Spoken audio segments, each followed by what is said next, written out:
Good evening, everyone. Good to see you. Good evening, good morning, good day. I hope everyone is doing okay today. Welcome into the boat court. I'm super looking forward to just a relaxing stream finally tonight. We've had a lot of high energy stuff, which has been great. Don't get me wrong, but sometimes I just need to go ahead and settle in, enjoy the cozy atmosphere I've got here. Hopefully we'll go ahead and catch a few people in tonight. I'm looking to go ahead and just read one of my favorite books, actually. One of the books I've really liked for a long time is The Last Unicorn. It's an old like fantasy novel. I don't remember exactly the year it was released. Let me double check. Because I'm pretty sure it was sometime. Honestly, I think the book came out like way forever ago, like easily in the 60s. I'm double checking that. Okay, book release date, because I don't remember.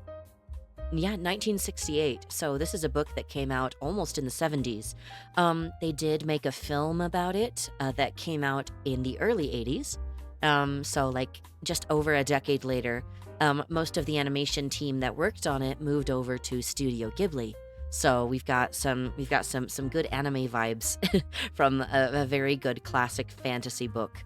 Definitely fun. It contemplates the nature of what is good and what isn't.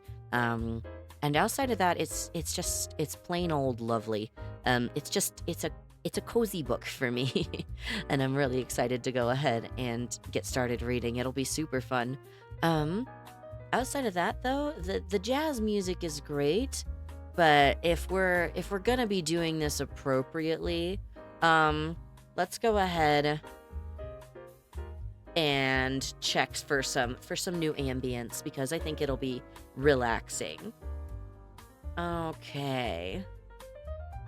Because most of the ambience I'd already put together, honestly. Um, yeah, it was rain. Rain is common up here in the mountains, unfortunately. I do love it. It's beautiful and gorgeous. But where I'm from in the mountains, we get a lot of rain and sometimes it's depressing.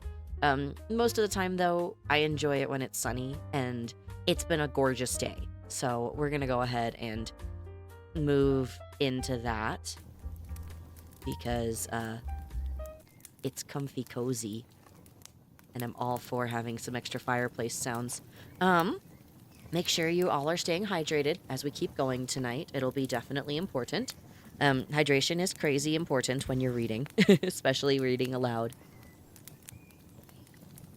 I'm gonna go ahead and begin sipping on some of this delicious, tasty water I've got. We've been trying to step away from keeping ourselves, like, hydrated exclusively from Mountain Dew. So yeah.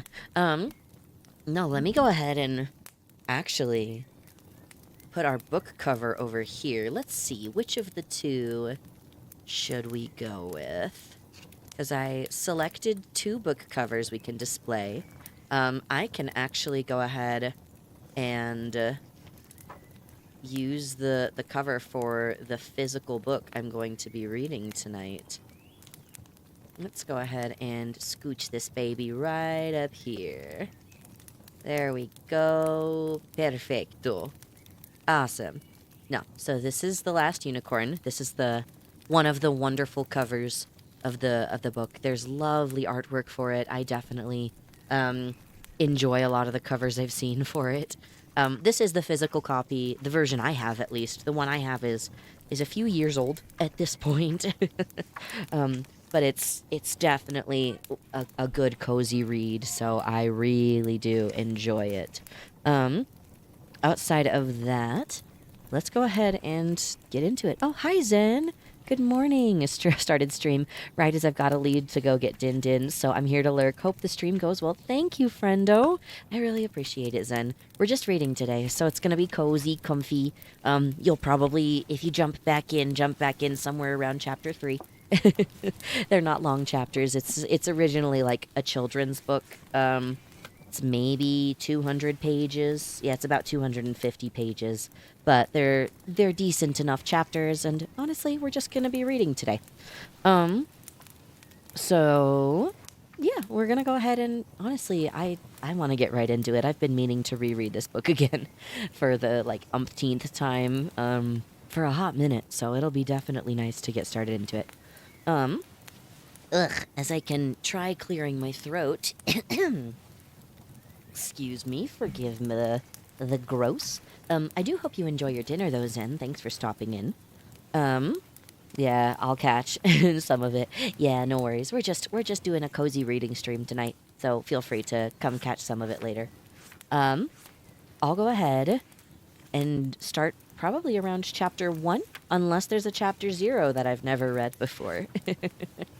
Okay, so moving forward, we've got chapter 1 starting here. The unicorn lived in a lilac wood, and she lived all alone.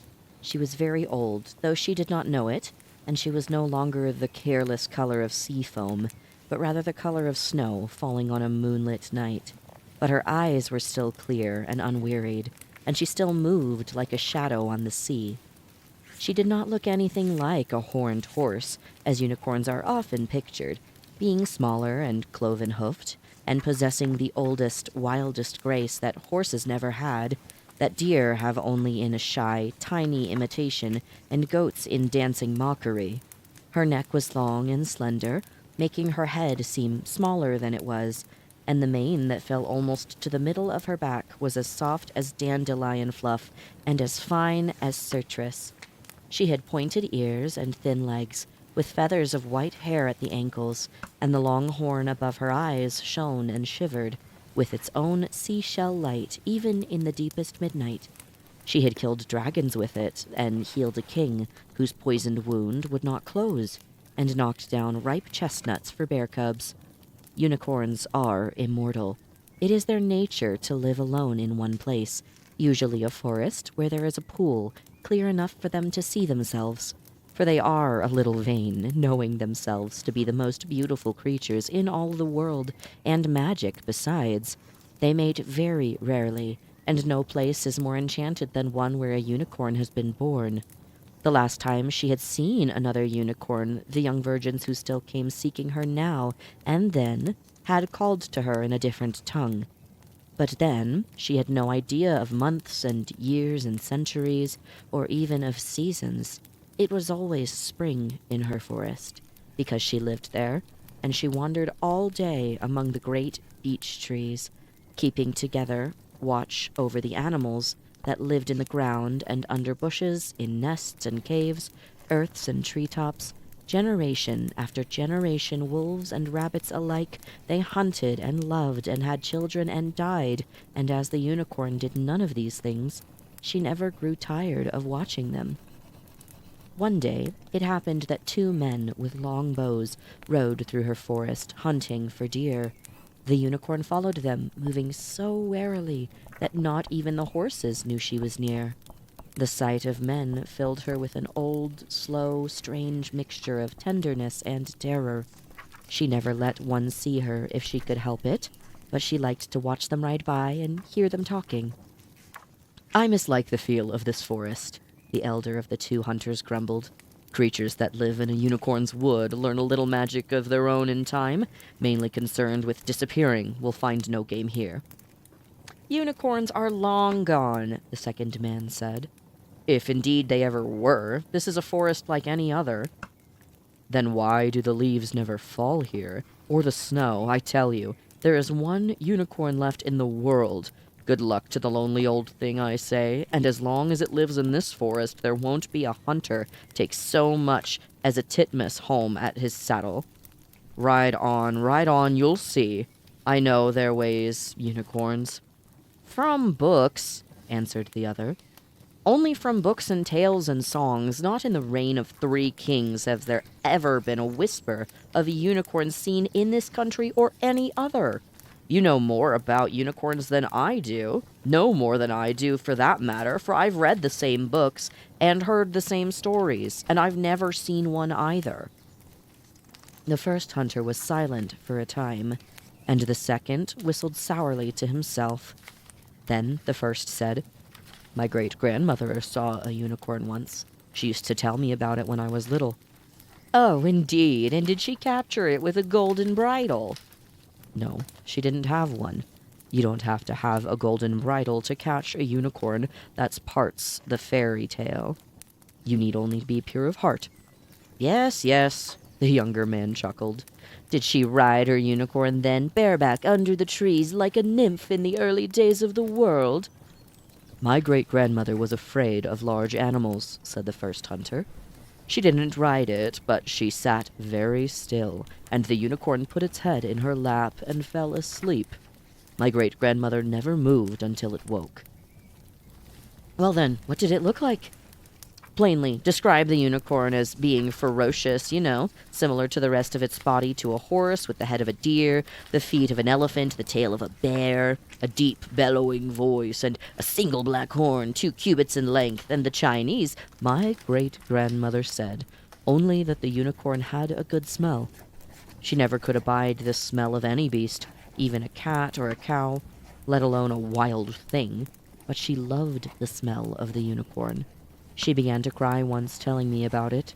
Of course, she was a very old woman then, and cried at anything that reminded her of her youth." "Ugh, let's turn around and hunt somewhere else," the second hunter said abruptly. The unicorn stepped softly into a thicket as they turned their horses and took up the trail, only when they were well ahead of her once more. The men rode in silence until they were nearing the edge of the forest, when the second hunter asked quietly, "Why did they go away, do you think? If there ever were such things." "Who knows? Times change. Would you call this age a good one for unicorns?" No. But I wonder if any man before us ever thought his time a good time for unicorns. And it seems to me now that I have heard stories. But I was sleepy with wine, or I was thinking of something else. Well, no matter. There's light yet enough yet to hunt if we hurry. Come." They both broke out of the woods, kicked their horses to a gallop, and dashed away. But before they were out of sight, the first hunter looked back over his shoulder and called, just as though he could see the unicorn standing in shadow, "Stay where you are, poor beast. This is no world for you. Stay in your forest, and keep your trees green and your friends long-lived. Pay no mind to young girls, for they never become anything more than silly old women. And good luck to you." The unicorn stood still at the edge of the forest and said aloud, "I am the only unicorn there is." They were the first words she had spoken, even to herself, in more than 100 years. That can't be, she thought. She had never minded being alone, never seeing another unicorn, because she had always known that there were others like her in the world, and a unicorn needs no more than that for company. But I would know if all the others were gone, I'd be gone too. Nothing can happen to them that does not happen to me. Her own voice frightened her, and made her want to be running. She moved along the dark paths of her forest, swift and shining, passing through sudden clearings, unbearably brilliant with grass or soft with the shadow, aware of everything around her, from the weeds that brushed her ankles to insect-quick flickers of blue and silver as the wind lifted the leaves. Oh, I could never leave this. I never could. Not if I really were the only unicorn in the world. I know how to live here. I know how everything smells and tastes and is. What could I ever search for in the world except this again?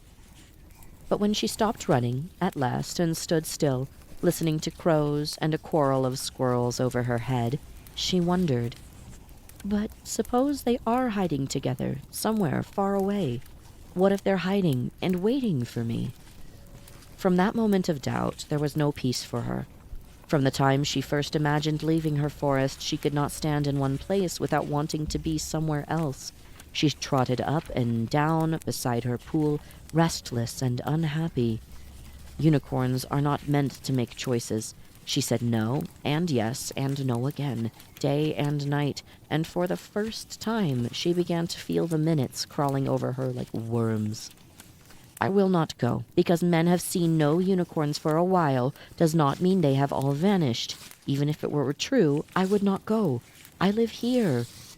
But at last she woke up in the middle of one warm night and said, yes, but now.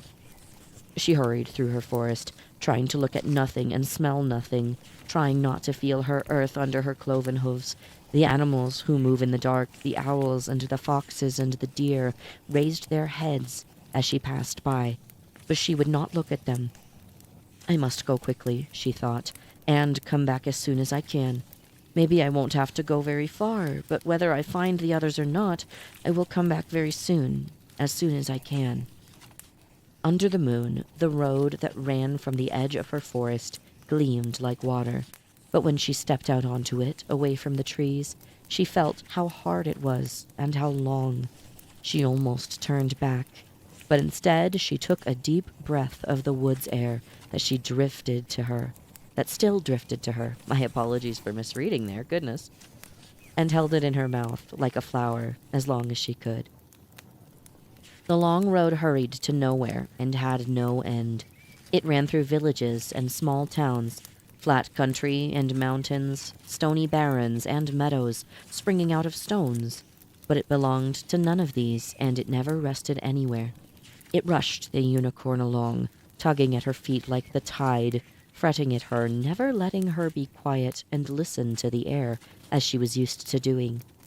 Her eyes were always full of dust, and her mane was stiff and heavy with dirt. Time had always passed her forest by in her forest.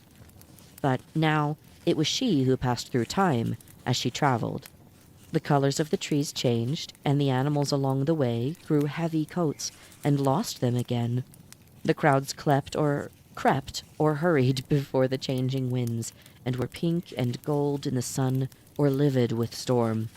Wherever she went, she searched for her people, but she found no trace of them, and in all of the tongues she had heard spoken along the road, there was not even a word for them anymore. Early one morning, about to turn off the road to sleep, she saw a man hoeing in his garden. Knowing that she should hide, she stood still instead and watched him work, until he straightened and saw her. He was fat, and his cheeks jumped with every step he took. "Oh," he said, "oh, you're beautiful." When he tugged off his belt, made a loop in it, and moved clumsily towards her, the unicorn was more pleased than frightened. The man knew what she was, and what he himself was for, to hoe turnips and pursue something that shone and could run faster than he could. She sidestepped his first lunge as lightly as though the wind of it had blown her out of his reach. "I have been hunted with bells and banners in my time," she told him. "Men knew that the only way to hunt me was to make the chase so wondrous that I would come near to see it. And even so, I was never once captured." "My foot must have slipped," said the man. "Steady now, you pretty thing." "I've never really understood," the unicorn mused as the man picked himself up, "what you dream of doing with me once you've caught me." The man leaped again, and she slipped away from him like rain. "I don't think you know yourselves," she said. "Ah, steady, easy now." The man's sweating face was striped with dirt, and he could hardly get his breath. "Pretty," he gasped, "you pretty little mare." "Mare!" The unicorn trumpeted the word so shrilly that the man stopped pursuing her and clapped his hands to his ear. "Mare!" she demanded. "I, a horse! Is that what you take me for? Is that what you see?" "Good horse," the fat man panted. He leaned up on the fence and wiped his face. "Carry you up, clean you off, and you'll be the prettiest old mare anywhere." He reached out with the belt again. "Take you to the fair," he said. "Come on, horse." "A horse," the unicorn said. "That's what you were trying to capture. A white mare with her mane full of burrs." As the man approached her, she hooked her horn through the belt, jerked it out of his grasp, and hurled it along the road into a patch of daisies. "A horse, am I?" she snorted. "A horse indeed." For a moment, the man was very close to her, and her great eyes stared into his own, which were small and tired and amazed. Then she turned and fled up the road, running so swiftly that those who saw her exclaimed, "Now there's a horse! There's a real horse!" One old man said quietly to his wife, "That's an Arab horse. I was on a ship with an Arab horse once." From the time the unicorn avoided towns, even at night, unless there was no way at all to go around them, even so, there were a few men who gave chase, but always to a wandering white mare, never in the gay and reverent manner proper to the pursuit of a unicorn. They came with ropes and nets and baits of sugar lumps, and they whistled and called her Bess and Nellie. Sometimes she would slow down enough to let their horses catch her scent, and then watch as the beasts reared and wheeled and ran away with their terrified riders. The horses always knew her, at least. How can it be, she wondered. I suppose I could understand if men had simply forgotten unicorns, or if they had changed so that they hated all unicorns now and tried to kill them when they saw them. But not to see them at all. To look at them and see something else? What do they look like to one another, then? What do trees look like to them, or houses, or real horses, or their own children? Sometimes she thought if men no longer knew what they are looking at, there may well be unicorns in the world yet, unknown and glad of it. But she knew beyond both hope and vanity that men had changed, and the world with them, because the unicorns were gone. Yet she went on along the hard road, although each day she wished a little more that she had never left her forest. Then, one afternoon, the butterfly wobbled out of a breeze and lit up on the tip of her horn. He was velvet all over, dark and dusty, with golden spots on his wings, and he was as thin as a flower petal. Dancing along her horn, he saluted her with curling feelers. "I am a roving gambler. How do you do?" The unicorn laughed for the first time in her travels. "Butterfly, what are you doing out on such a windy day?" she asked him. "You'll take cold and die long before your time." "Death takes what a man would keep," said the butterfly, "and leaves what man would lose. Blow, wind, and crack your cheeks. I warm my hands before the fire of life and get four-way relief." He glimmered like a scrap of owl light on her horn. "Do you know what I am, Butterfly?" the unicorn asked hopefully, and he replied, "Excellent. Well, you're a fishmonger. You're my everything. You're my sunshine. You are old and gray and full of sleep. You're my pickle-faced, consumptive Mary Jane." He paused, fluttering his wings against the wind, and added conversationally, "Your name is Golden Bell hung in my heart. I would break my body to pieces to call you once by your name." "Say my name, then," the unicorn begged him. "If you know my name, tell it to me." "Rumpelstiltskin," the butterfly answered happily. "Gotcha! You don't need no medal." He jigged and twinkled on her horn, singing, "Won't you come home, Bill Bailey? Won't you come home where once he could not go? Buckle down, Winsocki, go and catch a falling star. Clay lies still, but blood's a rover, so I should be called Kill Devil all the parish over." His eyes were gleaming scarlet in the glow of the unicorn's horn. She sighed and plodded on, both amused and disappointed. "It serves you right," she told herself. "You know better than to expect a butterfly to know your name. All they know are songs and poetry, and anything else they hear. They mean well, but they can't keep things straight. And why should they? They die so soon."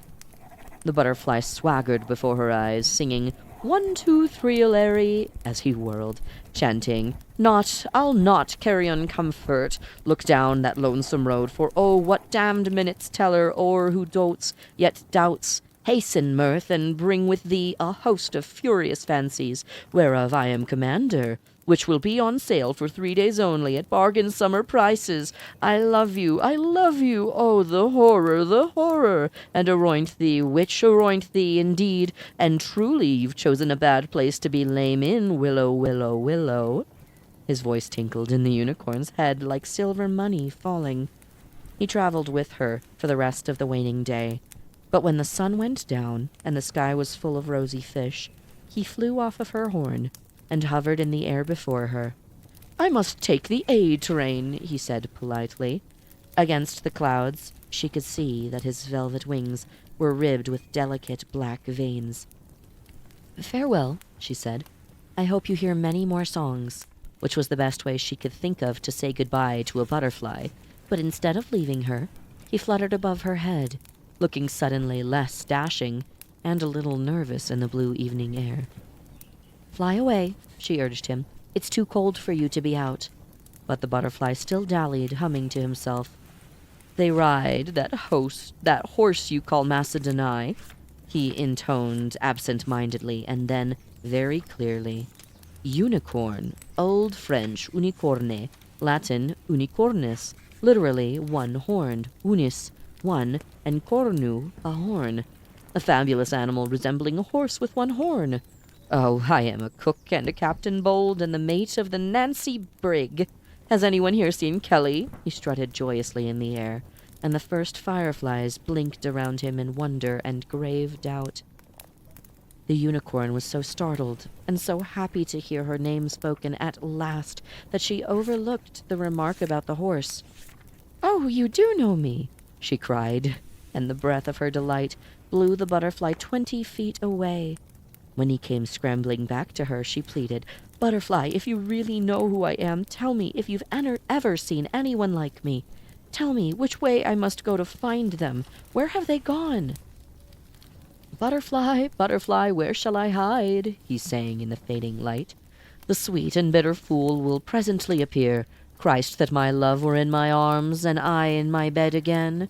He rested on the unicorn's horn once more, and she could feel him trembling. "Please," she said, "all I want to know is that there are other unicorns somewhere in the world. Butterfly, tell me that there are others still like me, and I will believe you and go home to my forest. I have been away so long, and I said that I would come back soon." "Over the mountains of the moon," the butterfly began. "Down the valley of the shadow, ride, boldly ride." Then he stopped suddenly and said in a strange voice, No, listen, don't listen to me, listen. You can find your people if you are brave. They passed down all the roads long ago, and the Red Bull ran close behind them and covered their footprints. Let nothing you dismay, but don't be half safe." His wings brushed against the unicorn's skin. "The Red Bull?" she asked. "What is the Red Bull?" The butterfly started to sing, "Follow me down, follow me down, follow me down, follow me down." But then he shook his head wildly and recited, "His firstling bull has majesty, and his horns are the horns of a wild ox. With them he shall push the peoples, all of them, to the ends of the earth. Listen, listen, listen, quickly." "I am listening," the unicorn cried. "Where are my people, and what is the Red Bull?" But the butterfly swooped close to her ear, laughing. "I have nightmares about crawling around on the ground," he sang. "The little dogs, Tray, Blanche, Sue, they bark at me. The little snakes, they hiss at me. The beggars are coming to town. Then at last come the clams." For a moment more he danced in the dusk before her. Then he shivered away into the violet shadows by the roadside, chanting defiantly, "It's you or me, moth, hand to hand, to hand, to hand, to hand." And the unicorn saw of him was a tiny skittering between the trees. And her eyes might have deceived her, for the night was full of wings now. "At least he did recognize me," she thought sadly. "That means something." But she answered herself, "No, that means nothing at all, except that somebody once made up a song about unicorns or a poem. But the Red Bull, what could he have meant by that? Another song, I suppose." She walked on slowly, and the night drew close about her. The sky was low and almost pure black, save for one spot of yellowing silver where the moon paced behind the thick clouds. The unicorn sang softly to herself, a song she had heard a young girl singing in her forest long ago. "Sparrows and cats will live in my shoe sooner than I will live with you. Fish will come walking out of the sea sooner than you will come back to me." She did not understand the words, but the song made her think longingly of her home. It seemed to her that she had heard autumn beginning to shake the beech trees the very moment that she stepped out onto the road. At last she lay down in the cold grass and fell asleep. Unicorns are the wariest of all wild things, but they sleep soundly when they do sleep. All the same, if she had not been dreaming of home, she would surely have roused at the sound of wheels and jingling coming closer through the night. even though the wheels were muffled in rags and the little bells wrapped in wool, but she was very far away, farthest than the soft bells could go, and she did not wake. There were 9 wagons, each draped in black, each drawn by a lean black horse, and each bearing barred sides like teeth when the wind blew through the black hangings. The lead wagon, or lead wagon, was driven by a squat old woman, and it bore signs on its shrouded side that said in big letters, Mommy Fortuna's Midnight Carnival, and below, in a smaller print, Creatures of Night Brought to Light. When the first wagon drew even with the place where the unicorn lay asleep, the old woman suddenly pulled her black horse to a stop. All of the other wagons stopped too, and waited silently as the old woman swung herself to the ground with an ugly grace, gliding close to the unicorn. She peered down at her for a long time, and then said, "Well, well, bless my old husk of a heart, and here I thought I'd seen the last of them." Her voice left a flavor of honey and gunpowder on the air. "If he knew," she said, and she showed pebbly teeth as she smiled. "But I don't think I'll tell him." She looked back at the black wagons and snapped her fingers twice. The drivers of the second and third wagons got down and came towards her. One was short and dark and stony, like herself. The other was tall, thin, a man with an air of resolute bewilderment. He wore an old black coat, and his eyes were green. "What do you see?" the old woman asked the short man. "Ruck, what do you see lying there?" "Dead horse," he answered. "No, not dead. Give it to the manticore, or to the dragon." His chuckle sounded like matches striking. "You're a fool," Mommy Fortuna said to him. Then to the other, "What about you, wizard, seer, thaumaturge? What do you see with your sorcerer's sight?" She joined with the man Ruck in a ratchery roar of laughter, but it ended when she saw that the tall man was still staring at the unicorn. "Answer me, you juggler!" she snarled, but the tall man did not turn his head.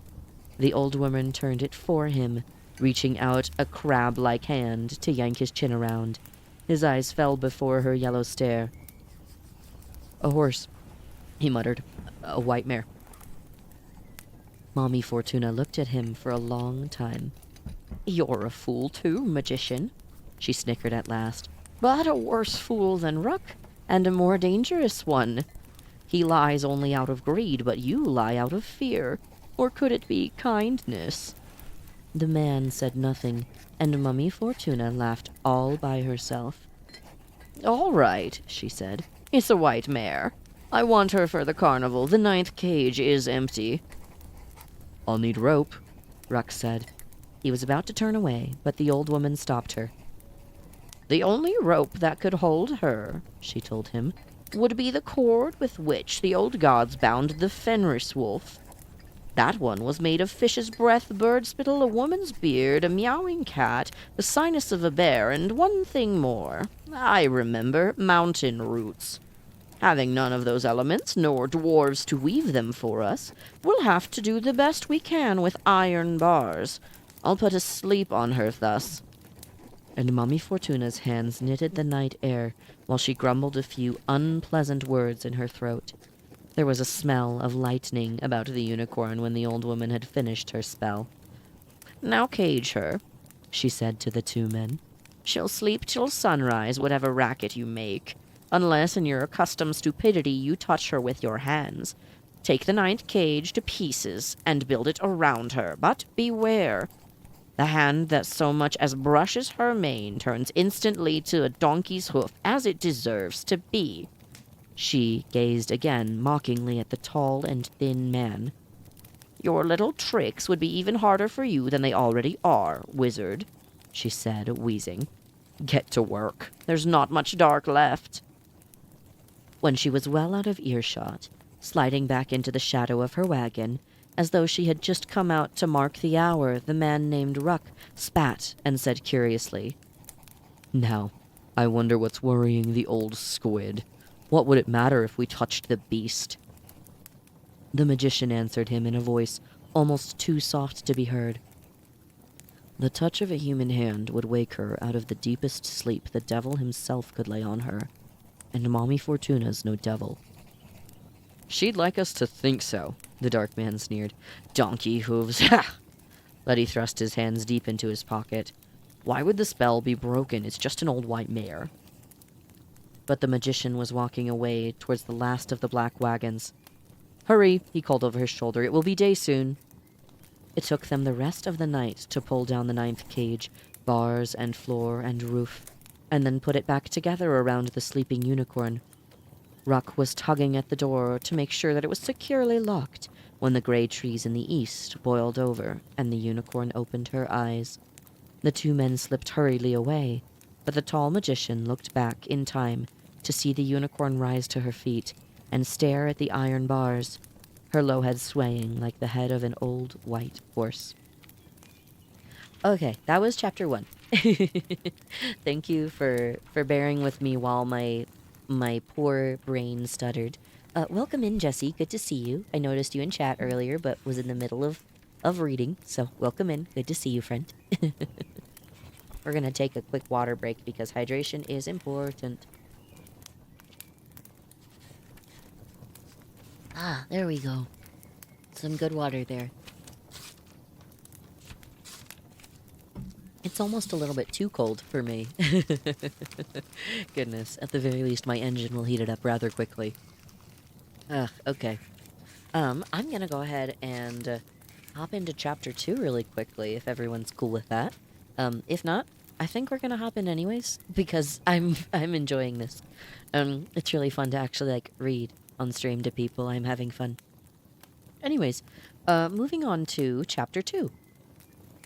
The 9 black wagons of the Midnight Carnival seemed smaller by daylight and not menacing at all, but flimsy and fragile as dead leaves. Their draperies were gone, and they were now adorned with sad black banners cut from blankets and stubby black ribbons that twitched in the breeze. They were arranged strangely in a scrubby field, a pentacle of cages enclosing a triangle, and Mommy Fortuna's wagon lumping in the center. The cage alone retained its black veil, concealing whatever it contained. Mommy Fortuna was nowhere to be seen. The man named Ruck was leading a straggling crowd, was leading a straggling crowd of country folk, slowly from one cage to the next, commenting somberly on the beast within.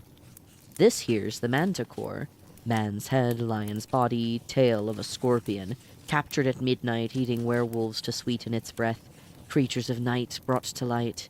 Here's the dragon, breathes fire now and then, usually at people who poke it, little boy. Its inside is an inferno, but its skin is so cold it burns.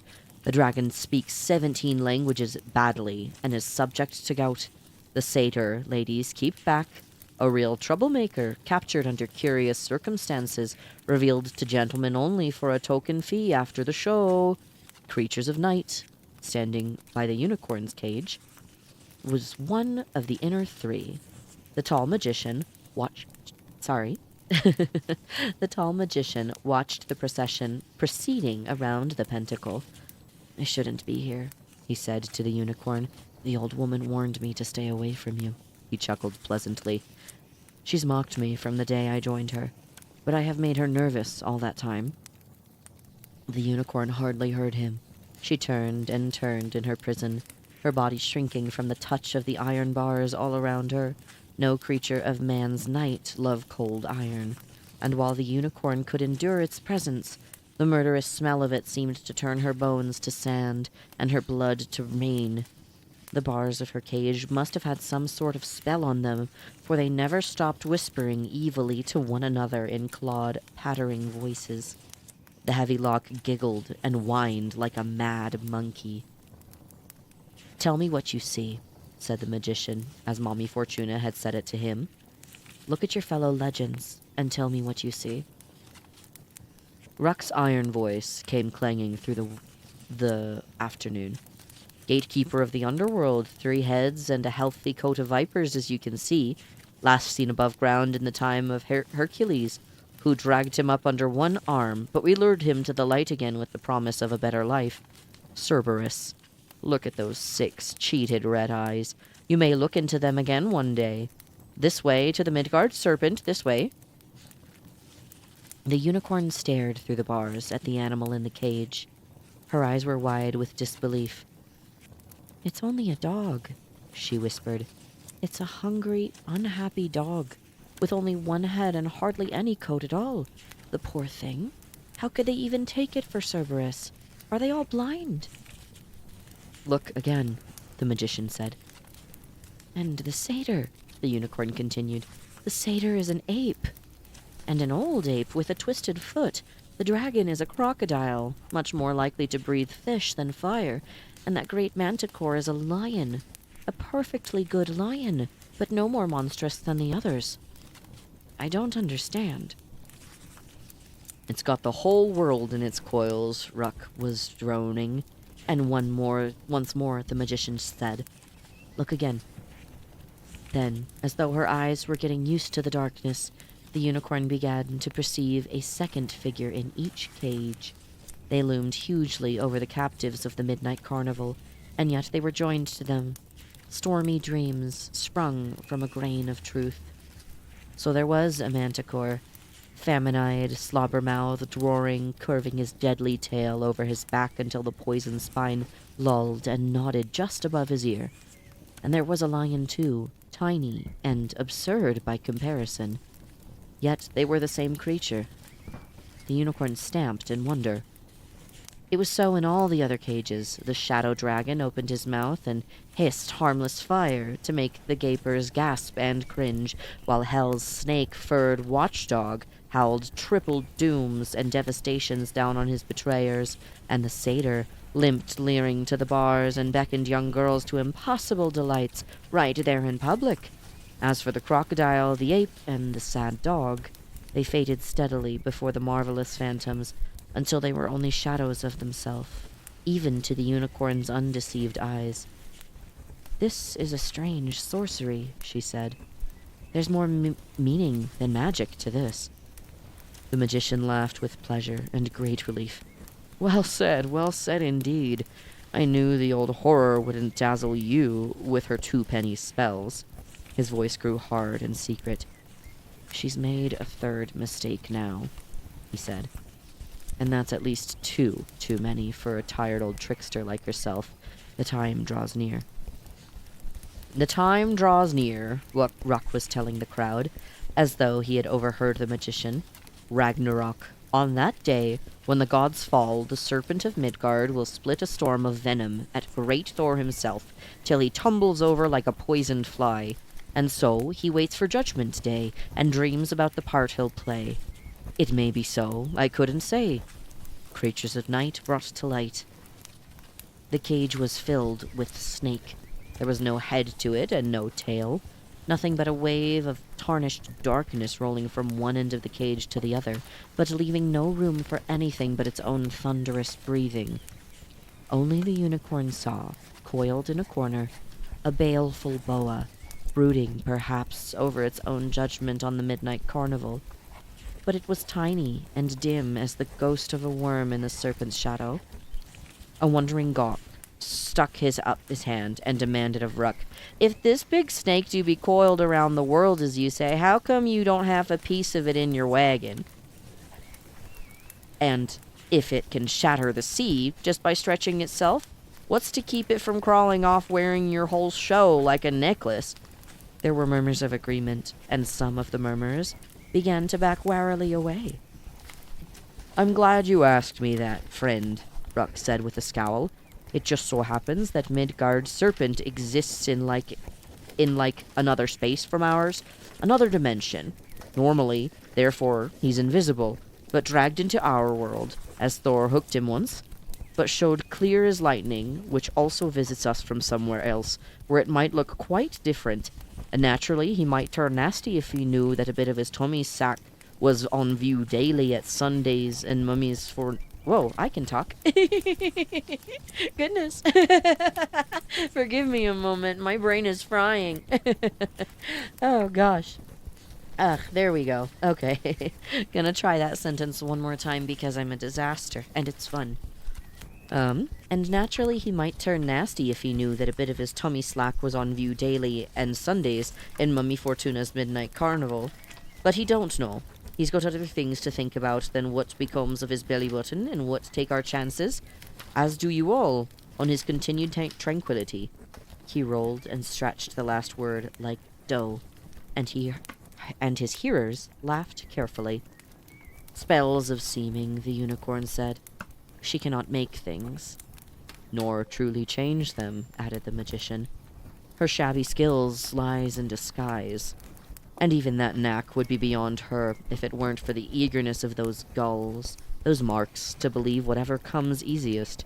She can't turn cream into butter, but she can give a lion the semblance of a manticore to eyes that want to see a manticore there. Eyes that would take a real manticore for a lion, a real dragon for a lizard, and the Midgard serpent for an earthquake, and a unicorn for a white mare. The unicorn halted in her slow, desperate round the cage, realizing for the first time that the magician understood her speech. He smiled, and he saw that his face was frighteningly young for a grown man, untraveled by time, unvisited by grief or wisdom. I know you, he said.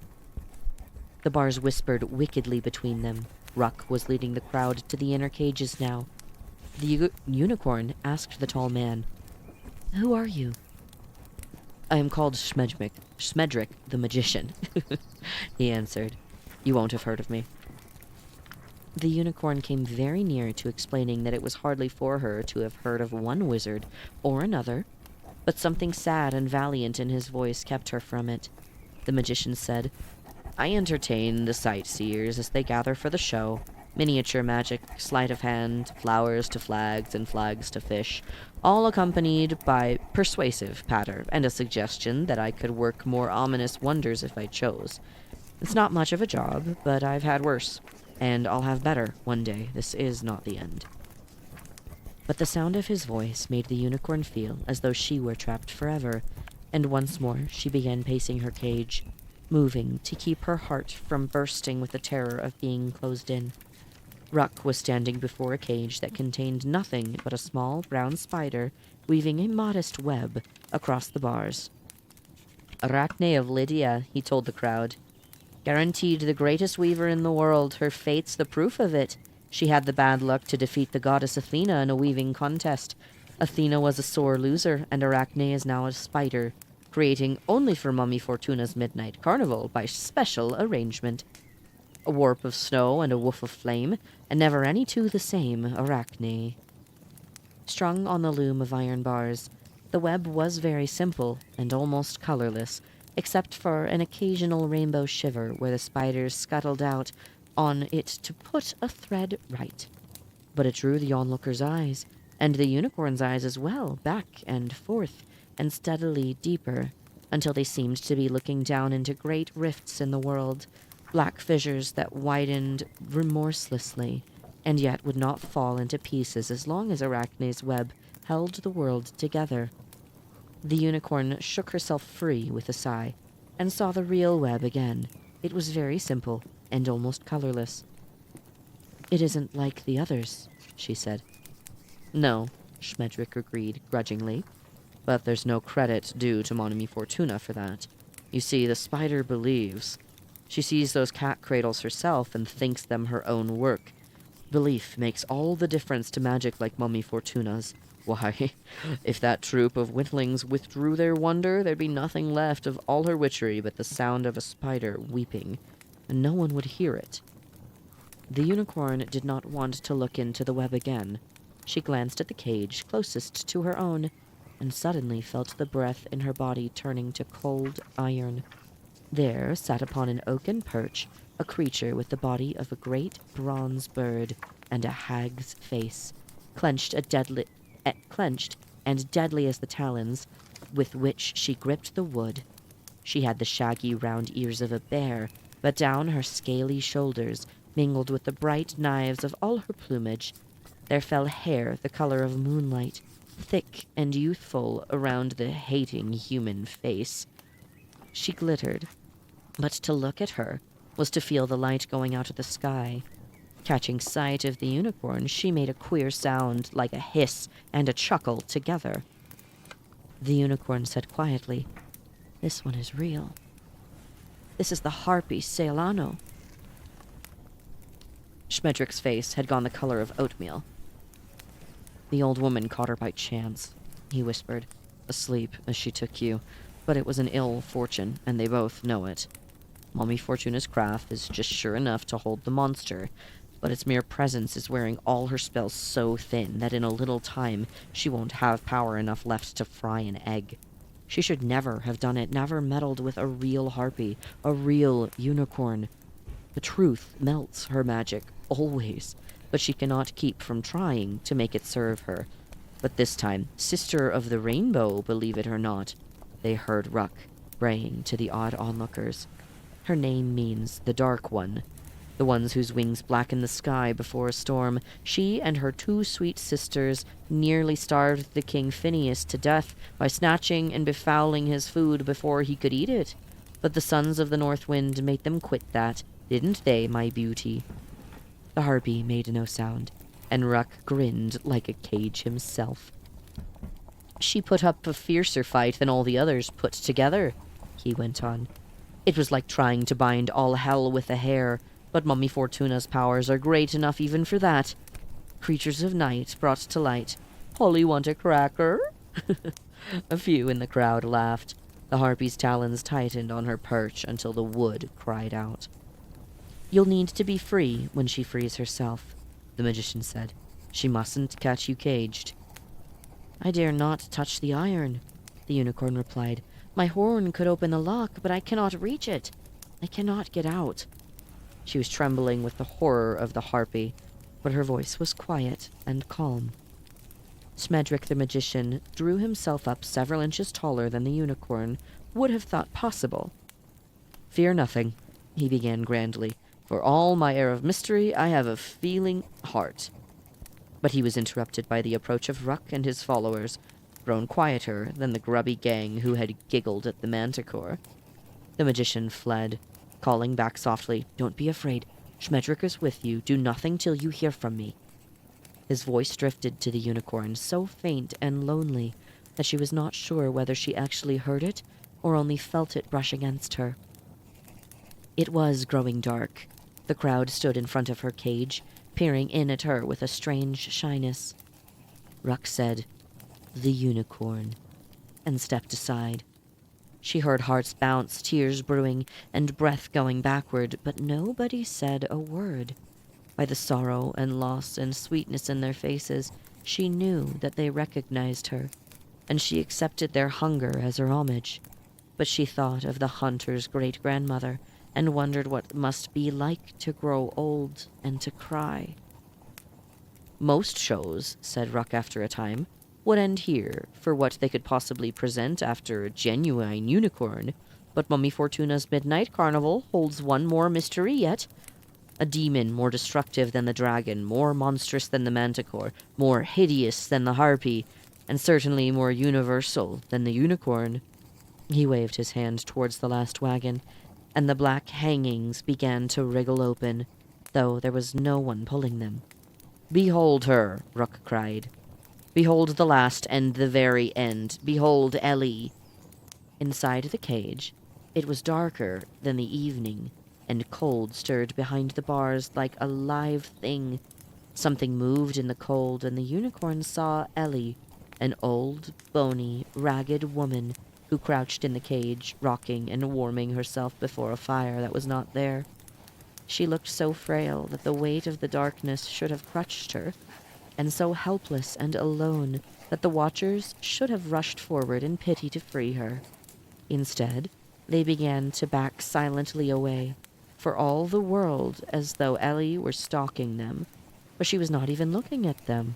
She sat in the dark and creaked a song to herself in a voice that sounded like a saw going through a tree, and like a tree getting ready to fall. "What is plucked will grow again. What is slain lives on. What is stolen will remain, and what is gone is gone. She doesn't look like much, does she? Ruck asked. But no hero can stand before her, no god can wrestle her down, no magic can keep her out, or in, for she's no prisoner of ours. Even while we exhibit her here, she is walking among you, touching and taking, for Ellie is old age. The cold of the cage reached out to the unicorn, and whatever or wherever it touched her, she grew lame and feeble. She felt herself withering, loosening, felt her beauty leaving her with her breath. Ugliness swung from her mane, dragged down her head, stripped her tail, gaunted her body, ate up her coat, and ravaged her mind with remembrance of what she had once been. Somewhere nearby, the harpy made her low, eager sound, but the unicorn would gladly have huddled in the shadow of her bronze wings to hide from this last demon. Ellie's song sawed away at her heart. What is sea-born dies on land, soft is trod upon. What is given burns the hand, and what is gone is gone. The show was over. The crowd was stealing away. No one alone, but in couples and fews and severals, strangers holding strangers' hands, looking back often to see if Ellie were following. Ruck called plaintively, "Won't the gentleman wait to hear the story about the satyr?" and sent a sour yowl of laughter chasing their slow flight. Creatures of night brought to light. They struggled through the stiffening air, past the unicorn's cage, and on away, and Ruck's laughter yapping them home, and Ellie still singing. This is an illusion, the unicorn told herself. This is an illusion. And somehow raised a head heavy with death to stare deep into the dark of the last cage and see not old age, but Mommy Fortuna herself, stretching and snickering and clambering to the ground with her old eerie ease. And the unicorn knew then that she had not become mortal and ugly at all, but she did not feel beautiful again. Perhaps that was illusion too, she thought wearily. I enjoyed that, Mommy Fortuna said to Ruck. I always do. I guess I'm just stage-struck at heart. You better check on that damn harpy, Ruck said. I could feel her working loose this time. It was like I was a rope holding her, and she was untying me. He shuddered and lowered his voice. Get rid of her, he said hoarsely, before she scatters us across the sky like a bloody clouds. She thinks about it all the time. I can feel her thinking about it. Fool, be still. The witch's own voice was fierce with fear. I can turn her into wind if she escapes, or into snow, or into 7 notes of music. But I choose to keep her. No other witch in the world holds a harpy captive, and none ever will. I would keep her if I could do it only by feeding her a piece of your liver every day. Oh, that's nice, Ruck said. He sighed it away from her. What if she only wanted your liver? He demanded. What would you do then? Feed her yours anyway, Mommy Fortuna said. She wouldn't know the difference. Harpies aren't bright. Alone in the moonlight, the old woman glided from cage to cage, rattling locks and prodding her enchantments as a housewife squeezes melons in the market. When she came to the harpy's cage, the monster made a sound as shrill as a spear and spread the horrid glory from its wings. For a moment, it seemed to the unicorn that the bars of the cage began to wriggle and run like rain. But Mummy Fortuna crackled her twiggy fingers, and the bars were iron again, and the harpy sank down onto its perch, waiting. Not yet, the witch had said. Not yet.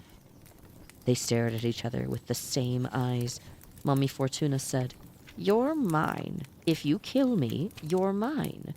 The harpy did not move, but a cloud put out the moon. Not yet, Mommy Fortuna said as she turned towards the unicorn's cage. Well, she said in her sweet, smoky voice, I had you frightened for a little while, didn't I? She laughed with a sound that snakes made while they hurried through the mud, and strolled closer. Whatever your friend the magician may say, she went on, I must have some small art after all To trick a unicorn into believing herself an old and foul? That takes a certain skill, I'd say.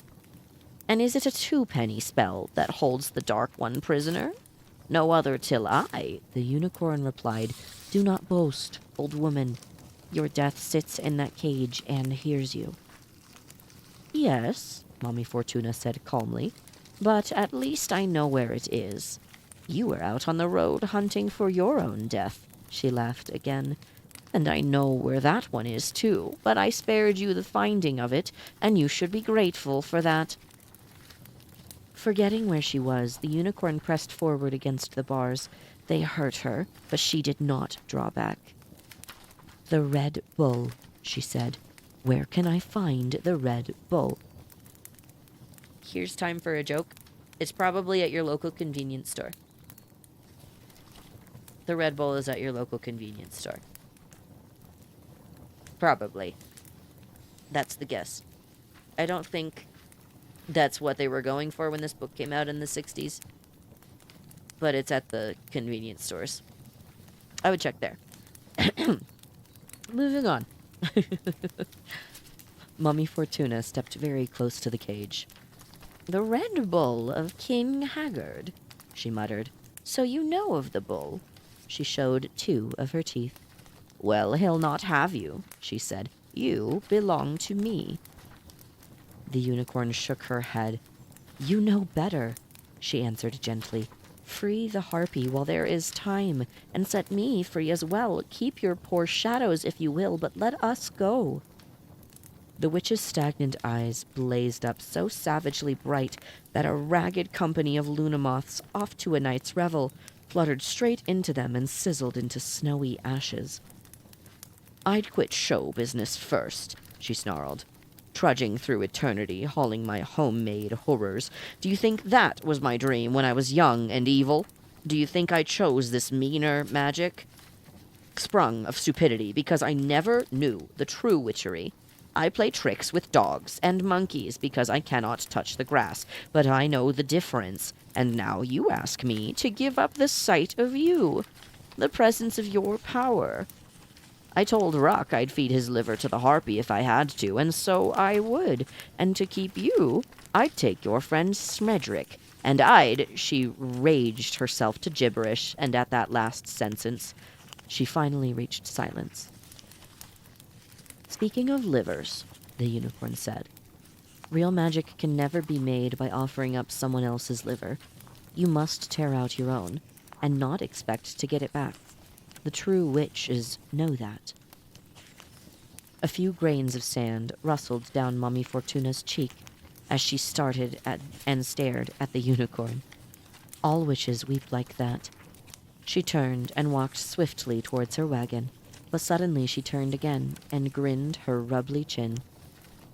And grinned her rubbly grin. I am not reading well today, my apologies. But I tricked you twice anyways, she said. Did you really think that those gogglers knew you for yourself without any help from me? No, I had to give you an aspect that they could understand, and a horn that they could see. These days, it takes a cheap carnival witch to make folks recognize a real unicorn. You'd do so much better to stay with me and be false, for in this world, only the Red Bull will know you when he sees you. She disappeared into her wagon, and the harpy left the moon come out again. Okay.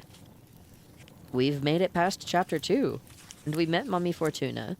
So, my general understanding of this character is one, she's a crazy old lady, right? And she's kind of got, like, half magic, but not quite. The whole concept of the illusion magic exclusive mage is interesting to me, mostly just because a lot of my understanding of magic is very much not that. Especially since if we're talking lore over here, I was created by a wizard who liked to go ahead and hog all the knowledge for himself, right? So having someone that's good at magic but only one type of magic, goodness, it's rough. But yeah, I'm gonna go ahead and take more of a water break, and we might go ahead and do a few more chapters. And honestly, after that, I'm thinking maybe one more chapter. And then once we're out of the one more chapter, we can go ahead and probably hop into like some art or something. That would be fun. I'd love to go ahead and do that. The water break has commenced. Oh goodness. No, I've been sticking to my quiet reading voice today and like avoiding my super loud crazy voice cuz I'm not really doing any fun crazy garbage. Oh goodness. There we go. Hydration has ensued. Let's go ahead and actually move my water cup to where it should be. Okay. And we'll read one more chapter and then we'll go ahead and switch over to something else for a bit. So that way we can kind of keep it winding down for a bit. I'd love to go ahead and keep reading forever, but I need to rest my reading voice and my reading eyes for a bit. Okay. Let's move forward then. Chapter 3. Schmedrick came back a little before dawn, slipping between the cages as silently as water. Only the harpy made a sound as he went by. I couldn't get away sooner, he told the unicorn. She set Ruck to watching me, and he hardly ever sleeps. But I asked him a riddle, and it'll always take him all night to solve riddles. Next time, I'll tell him a joke and keep him busy for a week. The unicorn was gray and still. There is magic on me, she said. Why did you not tell me? I thought you knew, the magician answered gently. After all, didn't you wonder how it could be that they recognized you? And then he smiled, which made him look a little older. No, of course not. You never would wonder about that. There's never been a spell on me before, the unicorn said. She shivered long and deep. There has never been a world in which I was not known. I know exactly how you feel, Schmedrick said eagerly. The unicorn looked at him out of the dark, endless eyes, and he smiled nervously and looked at his hands. It's a rare man who is taken for what he truly is, he said. There is much misjudgment in the world. Now, I knew you for a unicorn when I first saw you, and I know that I am your friend. Yet you take me for a clown, or a clod, or a betrayer, and so I must be if you see me so. The magic on you is only magic, and will vanish as soon as you are free. But the enchantment of error that you put on me, I must wear forever in your eyes. We are not always what we seem, and hardly ever what we dream. Still, I have read, or heard it sung, that unicorns, when time was young, could tell the difference twixt the two, the false shining and the true, and the lips laugh and the hearts rue. His quiet voice lifted as the sky grew lighter, and for a moment the unicorn could not hear the bars whining or the soft ringing of the harpy's wings. I think you are my friend, she said. Will you help me? If not you, no one, the magician answered. You are my last chance. One by one, the sad beasts of the midnight carnival came whimpering, sneezing, and shuddering awake. One had been dreaming of rocks and bugs and tender leaves, another of bounding through high, hot grass, a third of mud and blood, and one had dreamed of a hand scratching the lonely place behind its ears. Only the harpy had not slept, and now she sat staring into the sun without blinking. Smedrick had said, if she frees herself first, we are lost. They heard Ruck's voice nearby. The voice always sounded nearby, calling, Schmedrick! Hey, Schmedrick! I've got it! It's a coffee pot, right? The magician began to move slowly away. Tonight, he murmured to the unicorn. Trust me until dawn. And was gone, with a flap and a scramble, seeming as before to leave part of himself behind. Ruck loped by the cage a moment later, all deadly economy. Hidden in her black wagon, Mummy Fortuna grumbled Ellie's song to herself. Here is there, and high is low. All may be undone. What is true no two men know. What is gone is gone. Soon, a new catch of spectators began to come sauntering up to see the show, Ruck calling them in, crying, "Creatures of night," like an iron parrot, and Schmedrick stood on a box and did tricks. The unicorn watched him with great interest and a growing uncertainty, not of his heart, but of his craft. He made an entire sow out of a sow's ear, turned a sermon into a stone, a glass of water into a handful of water, 5 of spades into a 12 of spades, and a rabbit into a goldfish that drowned. Each time he conjured up confusion. He glanced quickly at the unicorn with eyes that said, "Oh, but you know what I really did." Once he changed a dead rose into a seed. The unicorn liked that, even though it did turn out to be a radish seed. The show began again. Once more, Ruck led the crowd from one of Mummy Fortuna's poor fables to another. The dragon blazed, Cerberus howled for hell to come and help him, and the satyr tempted women until they wept. They squinted and pointed at the manticore's yellow tusks and swollen sting, grew still at the thought of the Midgar serpent, and wondered at Arachne's new web, which was like a fisherman's net with the dripping moon in it. Each of them took it for a real web, but only the spider believed that it held the real moon. This time, Ruck did not tell the story of King Phineas and the Argonauts. Instead, he hurried his sightseers past the harpy's cage as quickly as he could, gabbing only her name and the meaning of it. The harpy smiled. Nobody saw her smile except the unicorn, and she wished that she had chanced to be looking somewhere else at the time.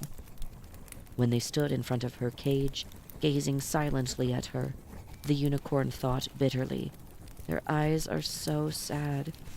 How much sadder would they be, I wonder, if the spell that disguises me dissolved and they were left staring at a common white mare? The witch is right. Not one would know me."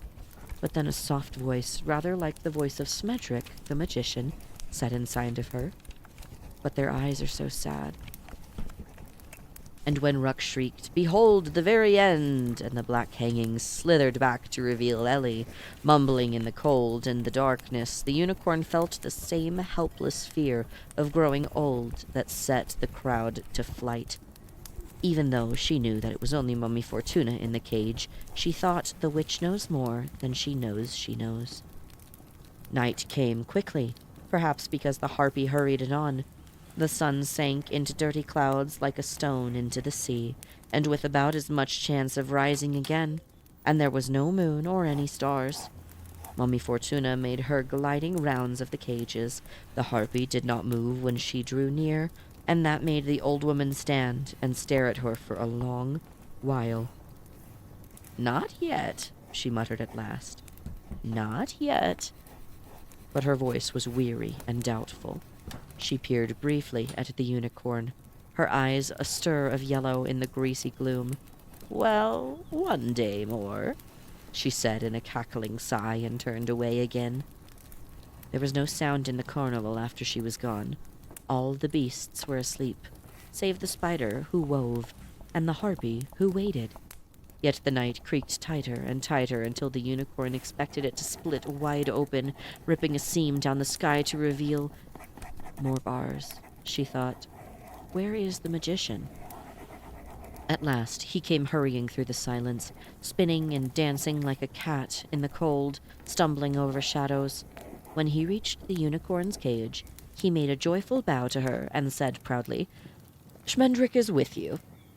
In the cage nearest to hers, the unicorn heard the edged shivering of bronze. "I think we have very little time left," she said.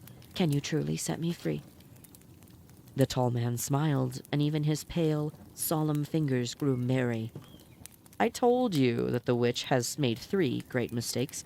Your capture was the last, and the taking of the harpy the second, because you are both real, and Mommy Fortuna can no more make you hers than she can make the winter a day longer. But to take me for a mountebank like herself, that was her first and fatal folly. For I too am real. I'm Smendrick the magician, the last of the red-hot swamis, and I am older than I look." "Where is the other?" the unicorn asked. Schmendrick was pushing back his sleeves. Don't worry about Ruck. I asked him another riddle. One that has no answer. He may never move again. He spoke 3 angled words and snapped his fingers. The cage disappeared. The unicorn found herself standing in a grove of trees, orange and lemon, pear and pomegranate, almond and acacia, with soft spring earth under her feet and the sky growing over her. Her heart turned light as smoke, and she gathered up the strength of her body for a great bound into the sweet night. But she let the leap drift out of her, untaken, for she knew, although she could not see them, that the bars were still there. She was too old not to know. I'm sorry, Schmendrick said, somewhere in the dark. I would have liked it to have been that spell that freed you. Now he sang, something cold and low, and the strange trees blew away like dandelion down. This is a surer spell, he said. The bars are now as brittle as old cheese, which I crumble and scatter, so. Then he gasped and snatched his hands away. Each long finger was dripping blood. I must have gotten the accent wrong, he said hoarsely. He hid his hands in his coat and tried to make his voice light. It comes and goes. A scratching old flinty phrase this time, and Smedrick's bloody hands flickering across the sky, something gray and grinning, something like a bear, but bigger than a bear, something that chuckled muddily, came limping from somewhere, eager to crack the cage like a nut and pick out bits of the unicorn's flesh with its claws. Smendrick ordered it back into the night, but it wouldn't go. The unicorn backed into a corner and lowered her head, but the harpy stirred softly in her cage, ringing, and the gray shape turned what must have been its head and saw her. It made a foggy, globbering sound of terror, and was gone. The magician cursed and shivered. He said, I called him up one other time, long ago. I couldn't handle him then either. Now we owe our lives to the harpy, and she may yet come to call us for them before the sun rises. He stood, silent, twisting his wounded fingers, waiting for the unicorn to speak. I'll try once more, he said finally. Shall I try once more? The unicorn thought that she could still see the night boiling where the gray thing had been. Yes, she said. Schmendrick took a deep breath, spat 3 times, and spoke words that sounded like bells ringing under the sea. He scattered a handful of powder over the spittle and smiled triumphantly as it puffed up in a single silent flash of green. When the light had faded, he said 3 more words. They were like the noise bees made, or they might make, while buzzing on the moon. The cage began to grow smaller. The unicorn could not see the bars moving, but each time Smendrick said, no! She had less room in which to stand. Already she could not turn around. The bars were drawing in, pitiless as the tide or the morning, and they would shear through her until they surrounded her heart, which they would keep a prisoner forever. She had not cried out when the creature Smedrick had summoned came, grinning toward her, but now she made a sound. It was small and despairing, but not yet yielding. Smendrick stopped the bars, though she never knew how.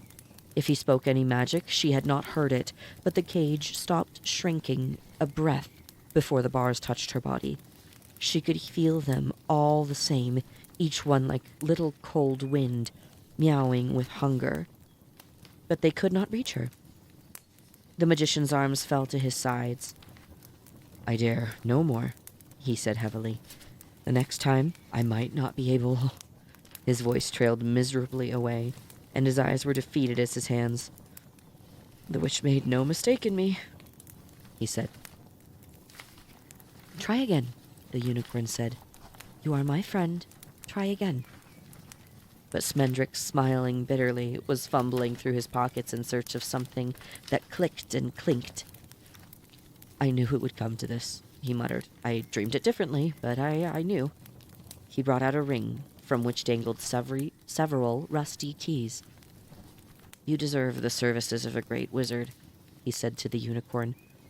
But I'm afraid you'll have to be glad of the aid of a second-rate pickpocket. Unicorns know naught of need or shame or doubt or debt. But mortals, as you may have noticed, take what they can get, and Ruck can only concentrate on one thing at a time. The unicorn was suddenly aware that every animal in the midnight carnival was awake, making no sound but watching her. In the next cage, the harpy began to stamp slowly from one foot to the other. "Hurry," the unicorn said. "Hurry." Smendrick was already fitting a key into the snickering lock. At his first attempt, which failed, the lock fell silent, but when he tried another key, it cried out loudly, "Ho ho! Some magician! Some magician!" It had Mommy Fortuna's voice. "Ah, turn blue," the magician mumbled, but the unicorn could feel him blushing. He twisted the key, and the lock snapped open with one last grunt of contempt. Smendrick swung the cage door wide open and said softly, "Step down, lady, you are free." The unicorn stepped lightly to the ground, and Smendrick the magician drew back in sudden wonder. "Oh," he whispered. "It was different than when there were bars between us. You looked smaller and not as... Oh my." She was home in her forest, which was black and wet and ruined because she had gone so long. Someone was calling to her from a long way off, but she was home, warming the trees and walking the grass. Then she heard Ruck's voice, like a boat bottom gritting on pebbles. "Okay, Schmendrick, I give up. Why is a raven like a writing desk?" The unicorn moved away into deepest shadow, and Ruck saw only the magician and the empty, dwindled cage. His hand jumped to his pocket and came away again. "Why, you thin thief," he said, grinning iron. "She'll string you on a barbed wire to make a necklace for the harpy." He turned then and headed straight for Mommy Fortuna's wagon. "Run," the magician said. He made a frantic, foolish flying leap and landed on Ruck's back, hugging the dark man dumb and blind with his long arms. They fell together, and Schmendrick scrambled up first, his knees nailing Ruck's shoulders to the earth. "Barbed wire," he gasped. "You pile of stones, you waste, you desolation. I'll stuff you with misery till it comes out of your eyes. I'll change your heart into green grass and all you love into a sheep. I'll turn you into a bad poet with dreams. I'll set all your toenails growing inward. You mess with me." Ruck shook his head and sat up, hurling Schmendrick 10 feet away. "What are you talking about?" he chuckled. "You can't turn cream into butter." The magician was getting to his feet, but Ruck pushed him back down and sat on him. "I never did like you," he said pleasantly. "You give yourself airs, and you're not very strong." Heavy as night, his hands closed on the magician's throat. The unicorn did not see. She was out at the farthest cage, where the manticore growled and whimpered and lay flat. She touched the point of her horn to the lock, and was gone to the dragon's cage without looking back. One after another, she set them all free. The satyr, Cerberus, the Midgard serpent, their enchantments vanished as they felt their freedom, and they leaped and lumbered and slithered away into the night, once more a lion, an ape, a snake, a crocodile, a joyous dog. None of them thanked the unicorn, and she did not watch them go. Only the spider paid no mind when the unicorn called softly to her through the open door. Arachne was busy with a web, which looked to her as though the Milky Way had begun to fall like snow. The unicorn whispered, "Weaver, freedom is better. Freedom is better." But the spider fled unhearing up and down her iron loom. She never stopped for a moment, even when the unicorn cried, "It's really very attractive, Arachne, but it's not art." The new web drifted down the bars like snow. Then the wind began. The spiderweb blew across the unicorn's eyes and disappeared. The harpy had begun to beat her wings, calling her power in, as encroaching waves encroaching. My bad for misreading that. As encroaching waves draw sand and water roaring down the beach. A bloodshot moon burst out of the clouds, and the unicorn saw her, swollen gold, her streaming hair kindling, the cold, slow wings shaking the cage. The harpy was laughing. In the shadow of the unicorn's cage, Ruck and Smendrick were on their knees. The magician was clutching the heavy ring of keys, and Ruck was rubbing his head and blinking. Their faces were blind with terror as they stared at the rising harpy, and they leaned together in the wind. It blew them against one another, and their bones rang. The unicorn began to walk towards the harpy's cage. Smendrick the magician, tiny and pale, kept opening and closing his mouth at her, and she knew what he was shrieking, though she could not hear him. "She will kill you. She will kill you. Run. Run, you fool, while she's still a prisoner. She will kill you if you set her free." But the unicorn walked on, following the light on her horn until she stood before Solano, the Dark One. For an instant, the icy wings hung silent in the air, like clouds, and the harpy's old yellow eyes sank into the unicorn's heart and drew her close. "I will kill you if you set me free," the eyes said. "Set me free." The unicorn lowered her head until her horn touched the lock of the harpy's cage. The door did not swing open, and the iron bars did not thaw into starlight. But the harpy lifted her wings, and the four sides of the cage fell slowly away and down, like the petals of some great flower walking at night, or waking at night. And out of the wreckage the harpy bloomed, terrible and free, screaming, her hair swinging like a sword. The moon withered and fled. The unicorn heard herself cry out, not in terror, but in wonder. "Oh, you are like me!" She reared joyously to meet the harpy's swoop, and her horn leaped up into the wicked wind. The harpy struck once, missed, and swung away, her wings clanging and her breath warm and stinking. She burned overhead, and the unicorn saw herself reflected on the harpy's bronze breast and felt the monster shining from her own body. So they circled one another like a double star, and under the shrunken sky there was nothing real but the two of them. The harpy laughed with delight, and her eyes turned the color of honey. The unicorn knew that she was going to strike again. The harpy folded her wings and fell like a star, not at the unicorn, but beyond her, passing so close that a single feather drew blood from the unicorn's shoulder, bright claws reaching for the heart of Mummy Fortuna, who was stretching out her own sharp hands as though to welcome the harpy home. "Not alone," the witch howled triumphantly at both of them. "You never could have freed yourselves alone. I held you." Then the harpy reached her, and she broke like a dead stick and fell. The harpy crouched on her body, hiding it from sight, and the bronze wings turned red. The unicorn turned away. Close by, she heard a child's voice telling her that she must run. She must run. It was the magician. His eyes were huge and empty, and his face, always too young, was collapsing into childhood as the unicorn looked at him. "No," she said, "come with me." The harpy made a thick, happy sound that melted the magician's knees, but the unicorn said again, "Come with me." And together they walked away from the midnight carnival. The moon was gone, but to the magician's eyes the unicorn was the moon, cold and white and very old, lighting his way to safety, or to madness. He followed her, never once looking back, even when he heard the desperate scrambling and skittering of heavy feet, the boom of bronze wings, and Ruck's interpreted scream. "He ran," the unicorn said. "You must never run from anything immortal. It attracts their attention."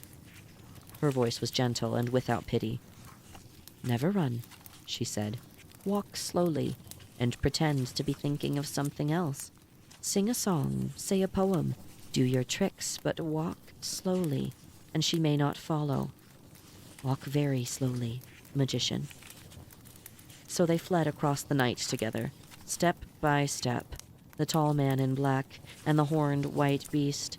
The magician crept as close to the unicorn's light as he dared, For beyond it moved hungry shadows, the shadows of the sounds that the harpy made as she destroyed the little there was to destroy of the midnight carnival.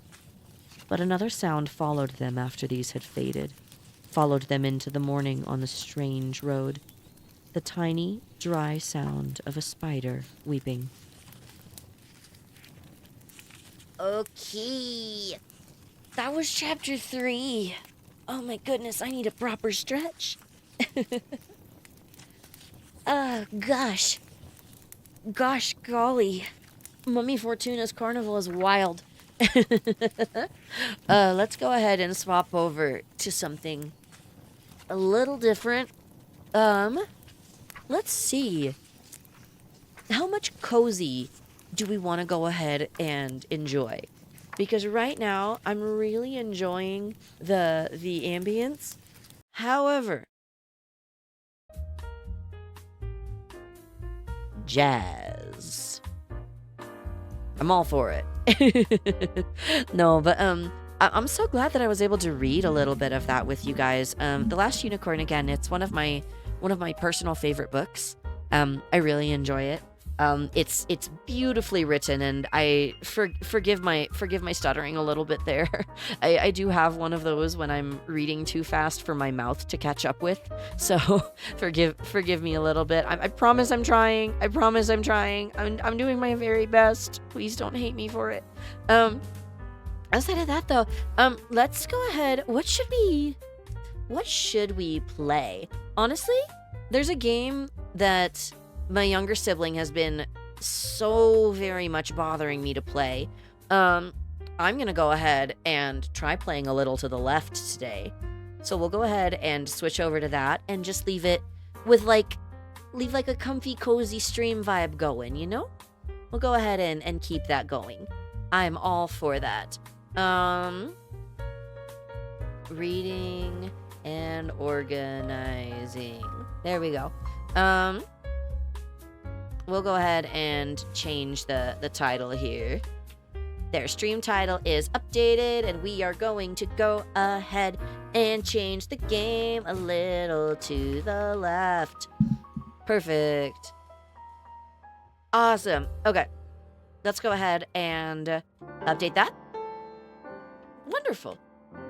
And I'm going to go ahead and launch the game and see how this works. Oh, let's see. Steam freaked out for a second. Oh, God. Oh, God. No. Oh, God, no. Ah! It's fine. Let's see. Oh, we gotta do something real quick here. Namely, oh my. We're gonna pause the jazz. Okay, pause the jazz. Boom. Hello. Please capture the game. There we go. Okay. So I've never actually played this game before. I have the full version. I've never played it myself, but this is like cozy puzzles, full comfy stuff. So we're switching gears here. Badum-tz. There we go. Okay. Do we open the cabinets? Oh, there's a clock. They're all clocks. That's a lot of clocks. I think these ones go here. You fit in the square. You fit in... Oh my, that fell. You fit in the squares. There we go. You definitely fit here, and you fit here. I almost didn't even see this corner clock. Nice. Oh, wait. Do I have to, like, close the cabinet? I think I have to close the cabinet. Do I not organize like this? What? Do I... Wait. Oh, I get it. I think I'm supposed to organize by color as well. Red is supposed to go here, and black can go here. Yes? Is that it? What do I do now? Do I just close the cabinet? Am I getting stuck on level 1? This is embarrassing.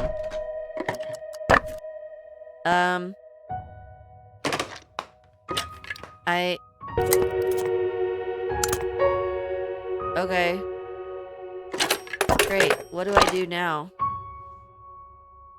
Okay. Am I missing something? Am I missing something? I probably could be. I think... Like, I feel like this is correct, right? This has got to be correct.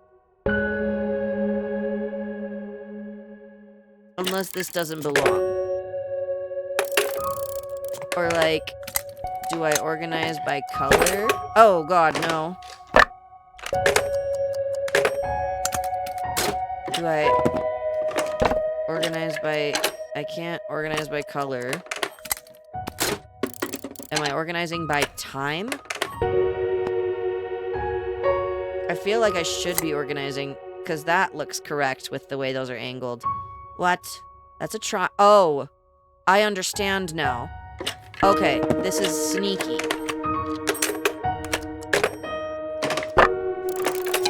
This is sneaky. I understand. I made, this is a circle. This is a smiley face. This is a triangle, and then the next one has to be a square. So, this. I figured it out. Okay. I get it now. I understand now. Okay, so it seems like with this game, it's very, very detail-oriented. Oh, it's a little happy frog. I just realized it's a little smiley guy. I like that. That's cute. Next level, 次は何ですか? あれ. Paintbrushes. This is an art kit organization thing. Hello. Hello, pipe cleaners. Is there any more? Pencil shavings. Pencil shavings. Is this the trash pile? Because this looks like paint, rubber band. These are like eraser chunks or like chalk pieces. Rubber band, pipe cleaner, scissors, marker, more paint, another rubber band, paint. There's that. Here's more pastels or charcoal. Take your pick. Scissors. I used to have scrapbooking scissors like that. Oh my. So paintbrushes. We're gonna put here. Oh, and there's the ink. There's the probably acrylic ink. We'll put the paint all right here and just load this baby up. We'll just go ahead and load this bad boy up with junk. I don't know why the rubber bands are with the art kit supplies, but like I don't typically keep rubber bands with my art stuff. Unless... Oh, why is there a googly eye? Nice. I feel like pencil shavings go with the pencil case. Unless they don't. That's too small. Let's see. Do the paintbrushes fit here? Yes. Paintbrushes. I feel like the paintbrushes and the paint need to go together. Googly eye, you can sit there and be googly. Oh, we can go ahead and organize these very beautifully as well. You can go over here. Pencil shavings. You can go with the pencil. Pipe cleaner. Marker, you line up. That's cute. Do the pencil shavings all go there? Honestly, the paint probably goes right here. No, it doesn't switch. Okay. Do I not have any other paint? It's just these ones? Okay. I've figured it out, though. So, there's orange, black, green, yellow, gray, red, white. I feel like that is not the only types of paints you might need. I just don't understand, I suppose. Does this fit here? Yes, it does. Okay, pencil shavings. You can go here. Pipe cleaners.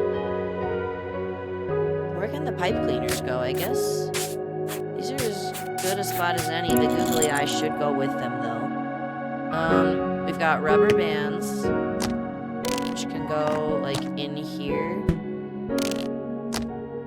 Yeah, those can go in here. Markers probably have to go right there, actually. Okay. Oop. You gotta line up and be all cute right there. Goodness, this is an OCD nightmare. Oh! Wait a minute.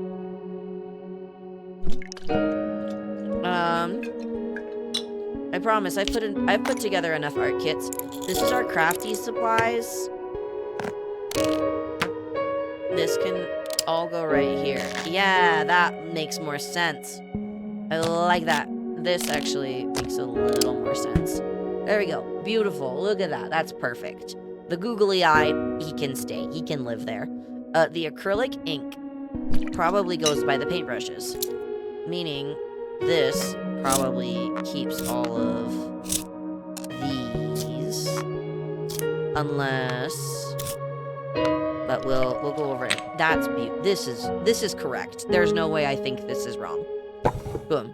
Okay, now we just need the... Oh, right, we have scissors still. Frick. That's definitely not grand. Okay, because these scissors probably go here with the pipe cleaners. Yeah. There we go. There we go. Yeah. Pipe cleaner here. Pipe cleaner here. No. Perfect.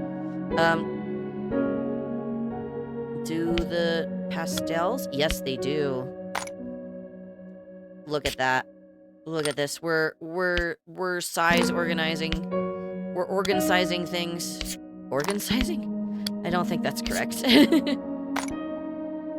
Now, this box.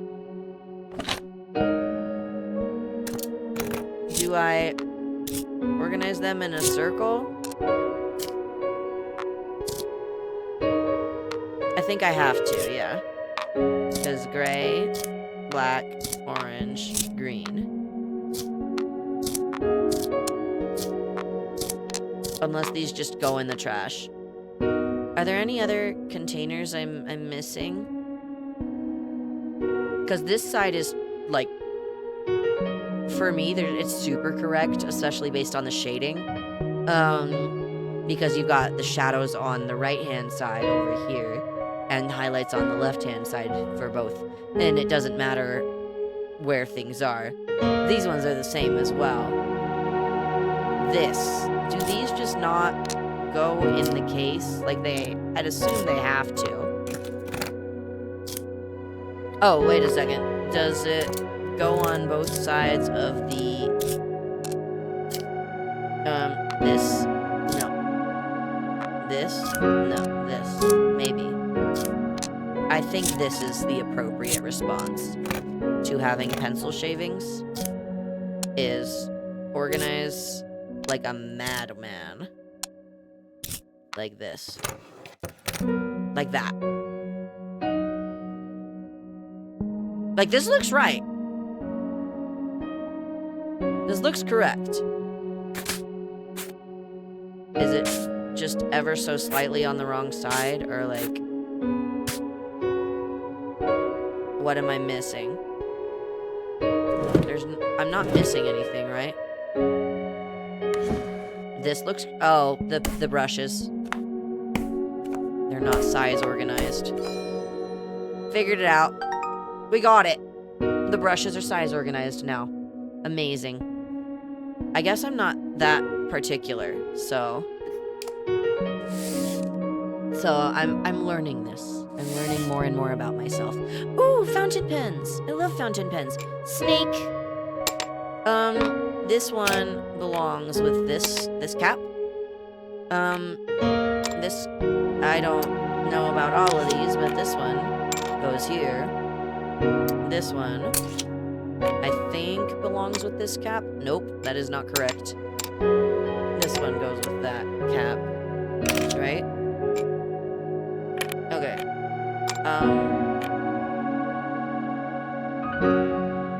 How would I... Yes, because the wood is just a little bit different.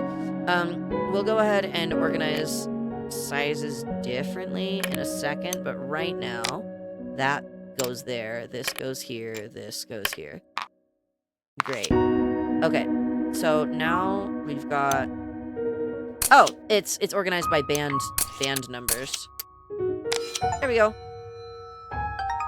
Let's go! 4 stars. That was a major improvement. I'm proud of us. There we go.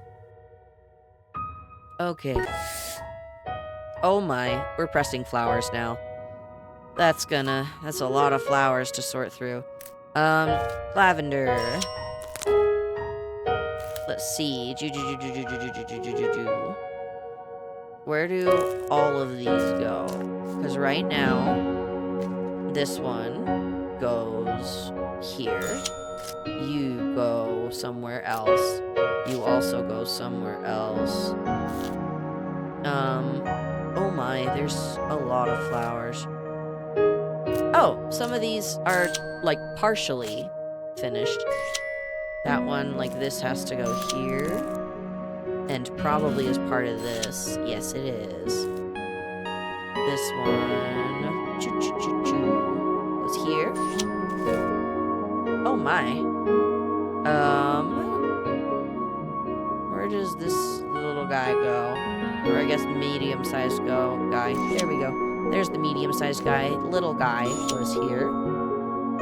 You go here. No, you don't. That was bad. That was bad on my part. My bad.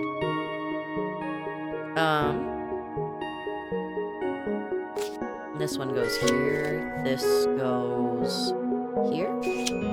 Beautiful. This is here. You go... Where do you go? Here. This one has to be here. It's just... Like, I was expecting these to be a little bit more color-coded, but they're not color-coded the way I thought they would be. If they are at all. Let's see. There's that. This little part goes here. Beautiful. This... There we go. This is really, like, chill, actually. I see why my younger sibling recommended this to me. I'll have to go ahead and shoot them a message and be like, hey, remember when I said I was gonna play that game you told me to? I finally did it. And you missed the stream. Oh, goodness. That would be a very big jerk move of me. They would just kind of be like, Nova, are you serious? And we'd be like, yes, sorry. Sorry, not sorry. Okay, let's see. This goes here. This one probably does go here. Okay, we're missing a petal right there. This, however, goes here. Here's the petal. Found it.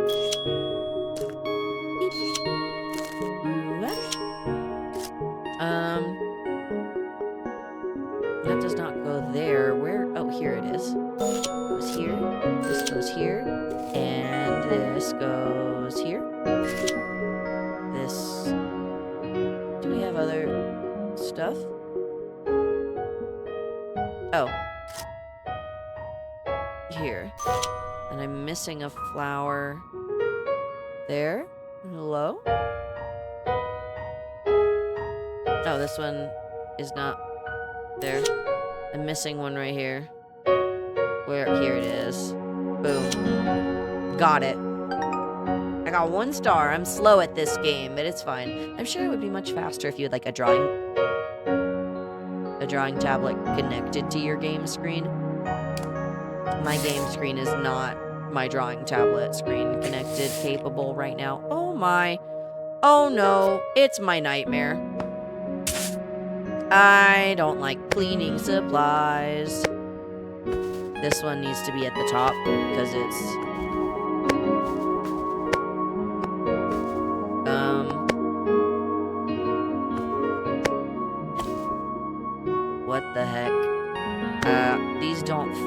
here. I don't think they fit here. Hey. This hangs. Oh, right, it doesn't. There we go. Now does it hang? Nope. Cleaning. Plunger. Oh, garbage. I think the garbage can goes there. The cotton balls. Why is there a candle? Just like a singular candle. Gloves. Why? Okay, got it. Cleaning supplies. You can go there for now. You can go... What is this? What the heck? What the heck is this?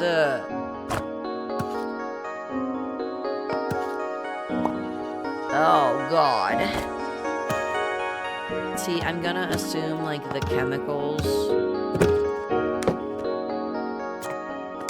Like, I feel like the bucket goes here. I feel like the bucket should go here. And I feel like, even though I think it's incorrect, I think the toilet paper goes down here on the bottom. And I think it goes...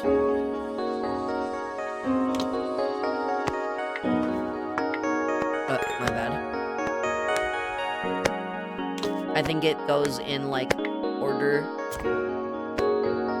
of the moons. Like a lunar cycle. That's probably, actually, let's assume it's right here. Yeah, that lines up too perfectly. I don't know about this one, but we'll figure it out. Because other than that, this is a perfect, like, lunar cycle type of visualization. Paper towel. Maybe not that one, because those are supposed to fit very beautifully. This, though, yeah, that lines up. Now, what else do we have? This is actually accidentally in the right spot. Gloves? No. Brush? Gloves? No. Brush. I guess nothing. Oh, no. This will go... I guess here, and maybe the candle? I think the candle is a silly thing to just have. This probably goes... Oh, no, that probably goes there. The candle probably goes between the two of them. Nope. This is what we got. Because I feel like these two line up too beautifully to not go where they are. You know.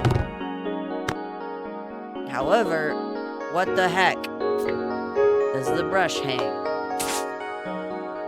Does this hang? Because this should. I feel like this should hang. Nah, nothing. And that isn't interactable. Okay. Let's see. Because I think we've got a good start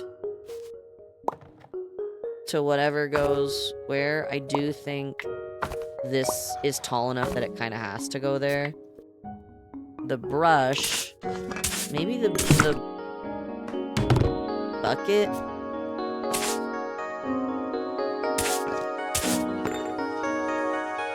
See, this is kind of more how my basement looks. Like my bathroom in the basement that I am always living in. Ha ha ha ha. The gloves hang.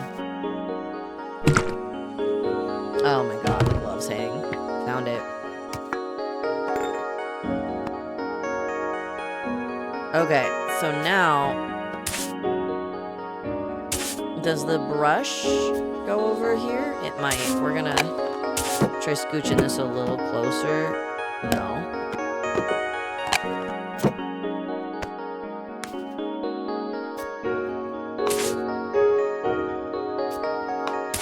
Maybe.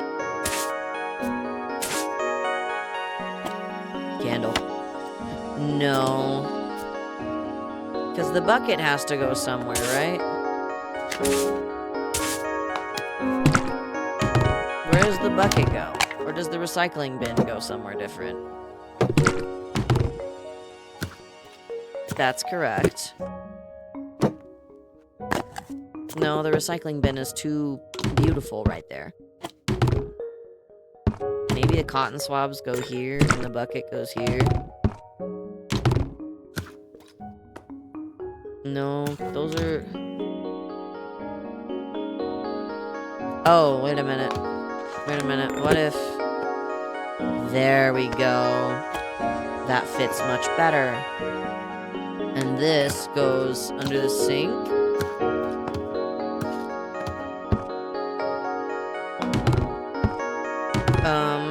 Let's see. Cotton swabs probably do go up here. Does this go here? No.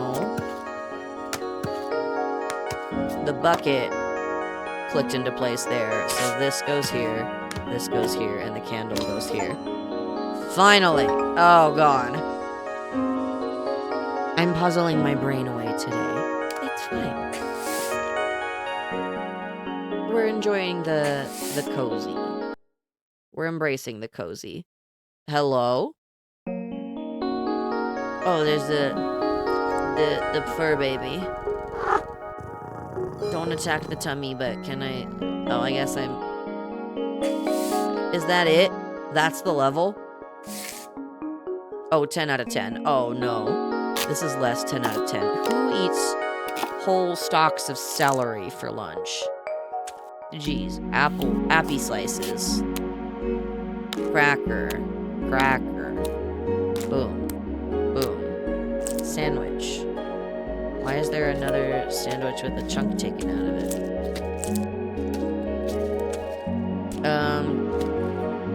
Let's see. Probably because sandwich. I don't know. Let's see. What else are we working with? Oh, there's other layers to this.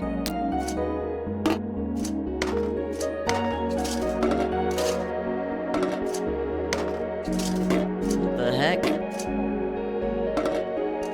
What the heck? Celery stalks gotta go in one of these, right? Let's see, what is eaten broccoli? I feel like this is where the sandwiches go. Appy slices, I do not believe are in the wrong spot. I do think the apple slices are correct.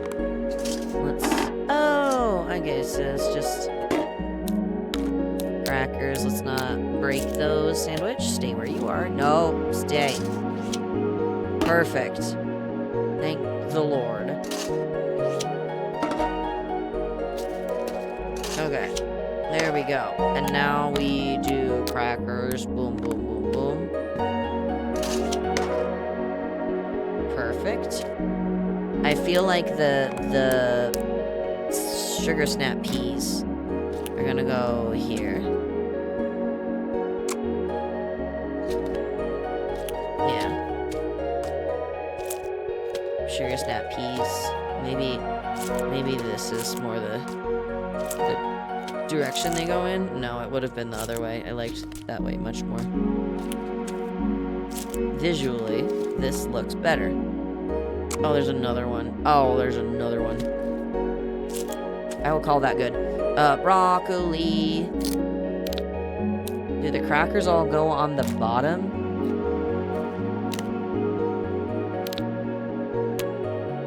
No, the crackers... Broccoli has to go here. Crackers are gonna go here. Broccoli. That'll...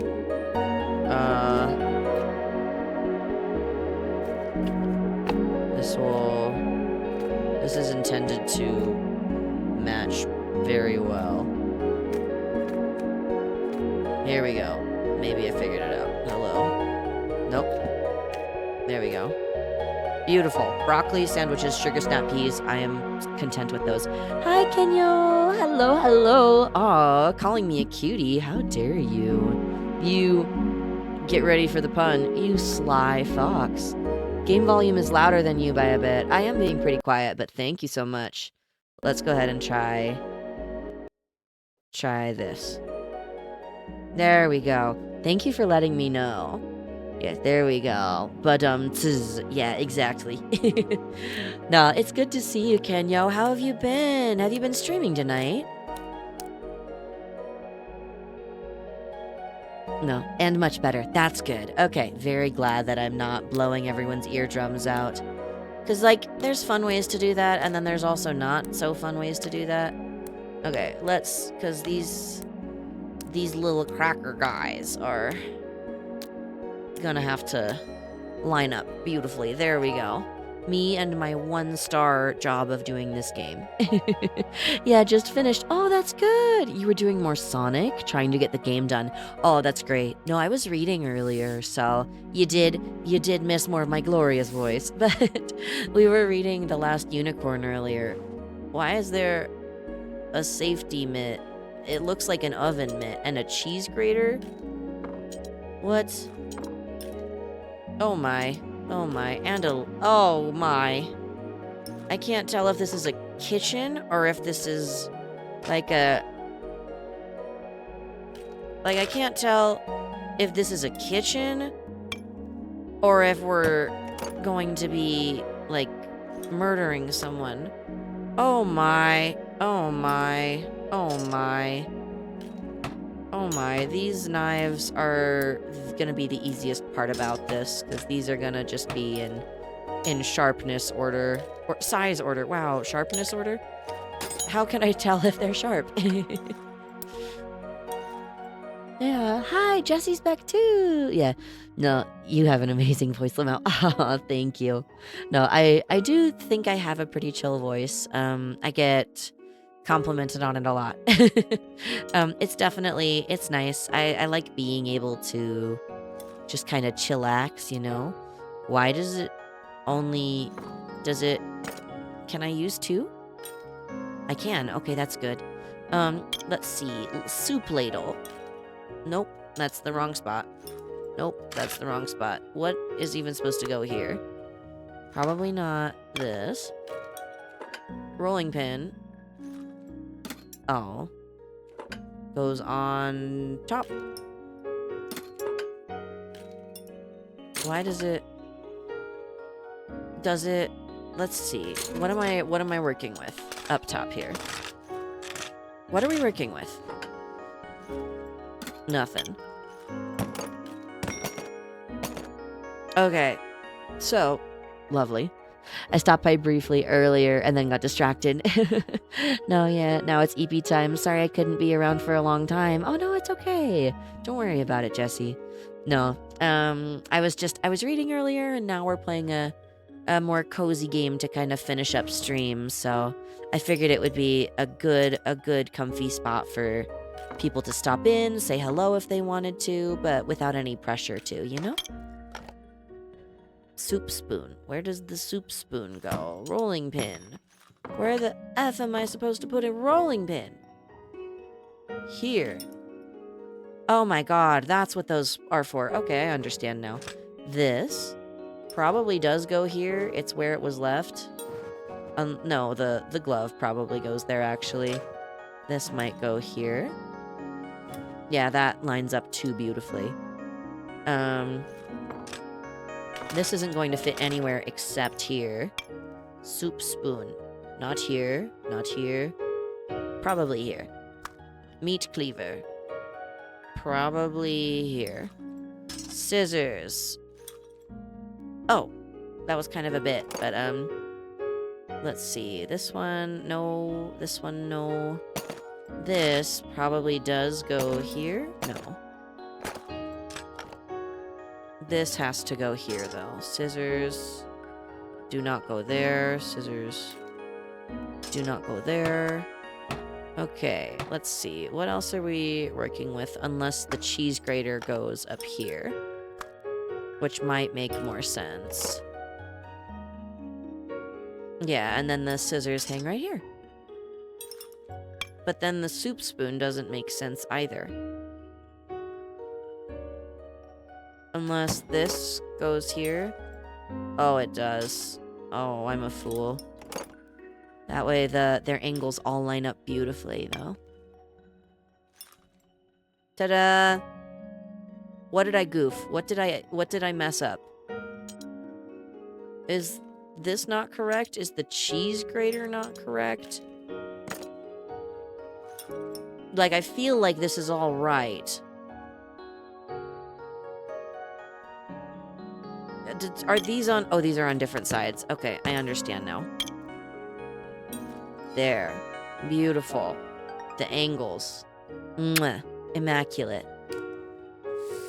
Nah, well, welcome in, Kenyo. Again, if you're feeling free to stay for a little while, you are welcome to.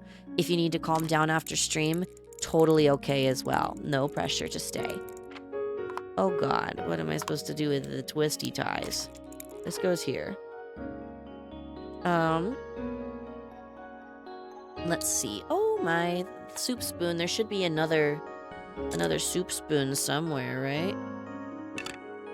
Sharp knife. Cup. Measuring cup. Metal. Here. Those go here. Where do the twisty ties even go? Why is there just a loose marble? Oh! Oh, there's another drawer.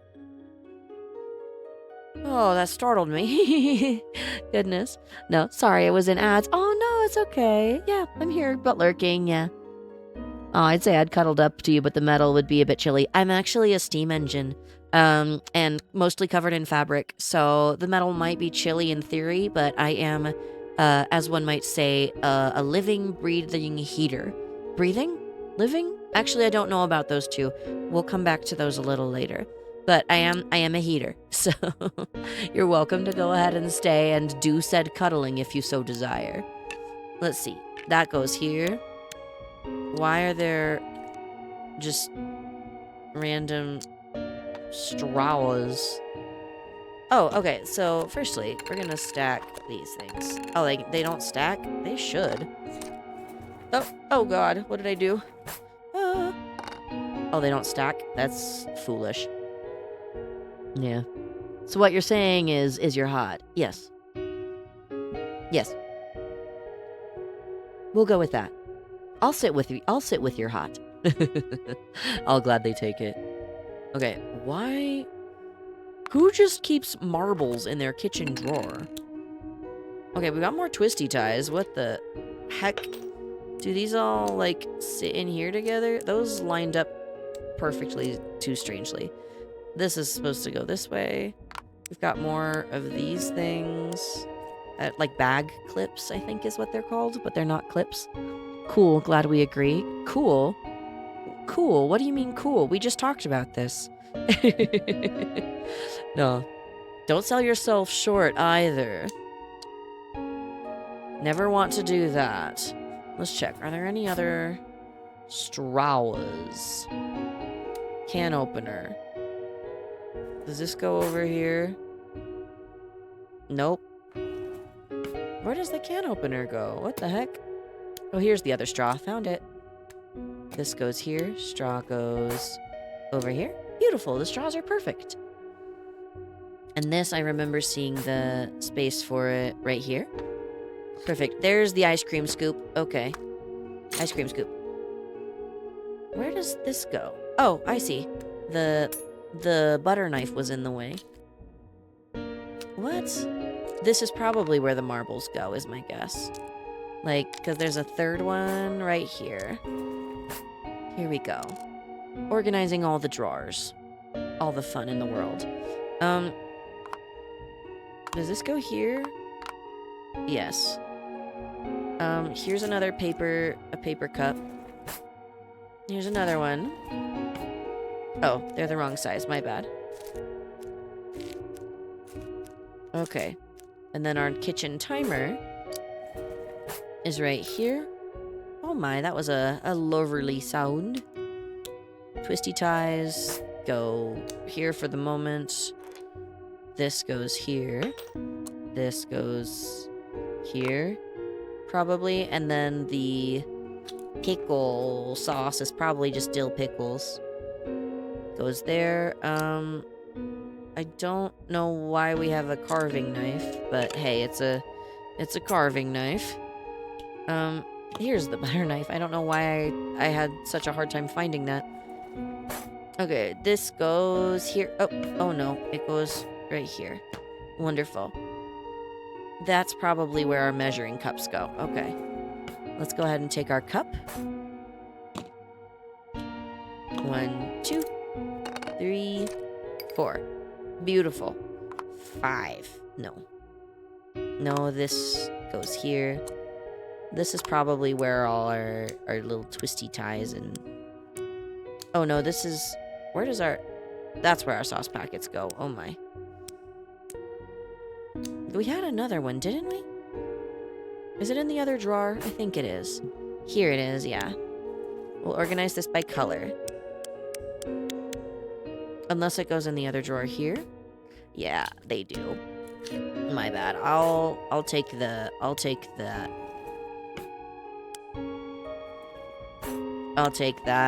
My bad there. Okay. Beautiful. No, why does that not size organized? Okay, that's fine. It's whatever. A small spoon goes here.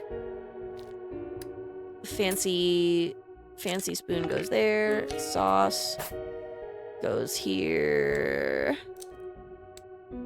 Still don't know where the twisty ties are supposed to go.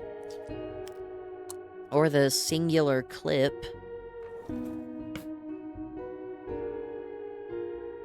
Singular clip goes here. Spoon goes here. This goes here. Spoon. There's our other fancy knife. I don't know where these are supposed to go, though. Probably just here. Yeah, these are supposed to go in like a line. You're supposed to get them organized in a fancy line, and this will go just another drawer. Boom. And this carving knife will go here. Nice. 1 star. I'll take it. I'll take 1 star. I'll take plenty of stars.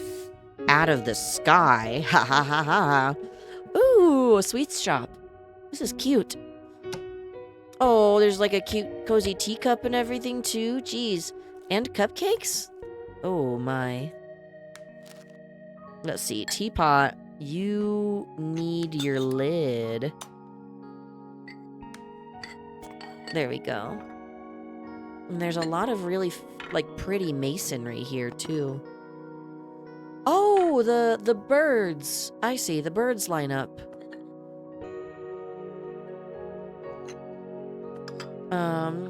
Let's see. Because there's more masonry stuff here.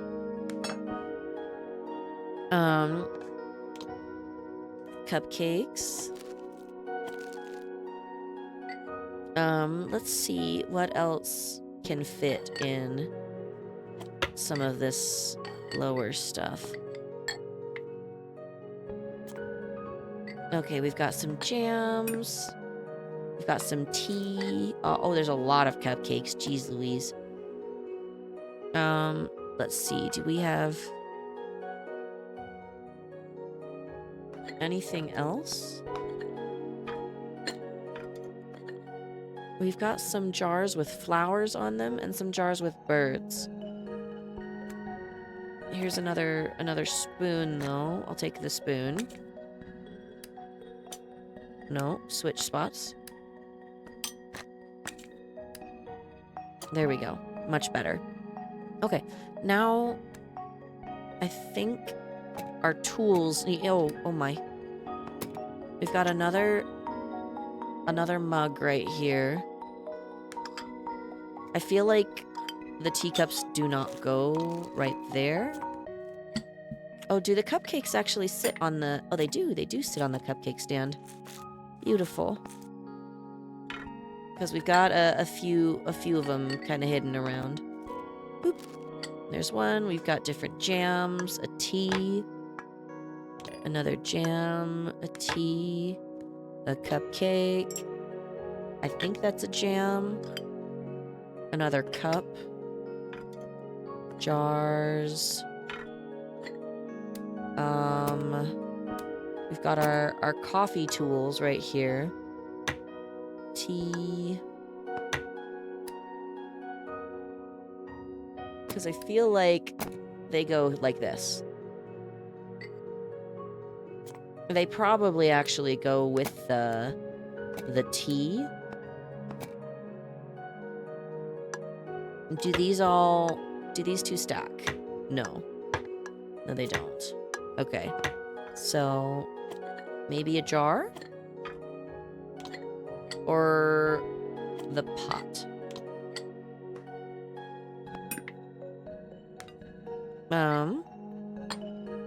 Because we got a giant teacup. The honey, I don't know if it stays there or not, but we only have 3. Oh. Are we stacking? Because the honey probably goes here. Yeah, that looks correct. The 2 teas probably go here. Where would the... No, the teas go here. What goes here? Not this. Not this. These probably... Oh, I see now. These go on the sides, don't they? Let's see. Because I don't know if these two need to look at each other or not. Yes, they do. Okay, we've got the jams. We've got giant teapot. Do the cupcakes go here? Maybe? Let's see. Okay.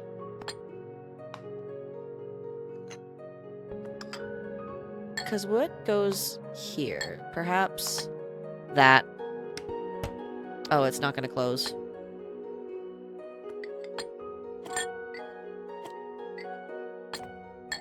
Oh. That works better than I thought it was going to.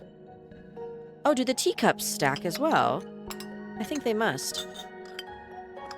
Yes, they do. Beautiful. Now, cupcakes. You do go down here. No, you don't. Wait. What? What?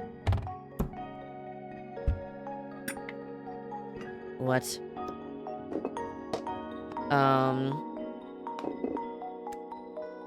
Let's see. Do these must go down here together.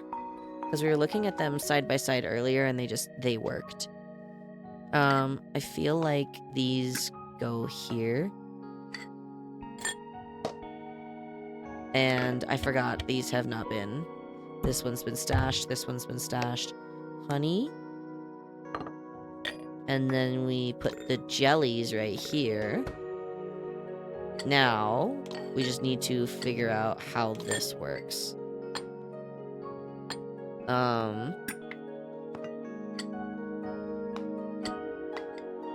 Maybe?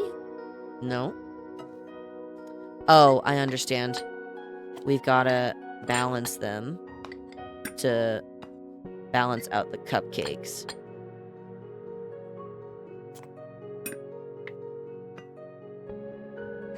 Or we don't. We just try... Oh, I was so worried that was gonna shatter for some reason. Like this? Oh, thank God. Okay. We got it. It's been done. There we go, there we go. Wonderful. Oh, no. It's another one of these. Oh, the pizza paddle probably goes here. I don't know where this is supposed to go. Maybe here. Right now, I just need to figure out what I'm working with, you know? Let's see. The pizza paddle can't go here. It could go here. Could also go here. However, this piece is that shape for a reason. And I don't think it's this. I do, however, think it... No, it is the pizza paddle. It has to be. We've got more frying pans. Frying pans, who knew, right? Ha ha ha ha.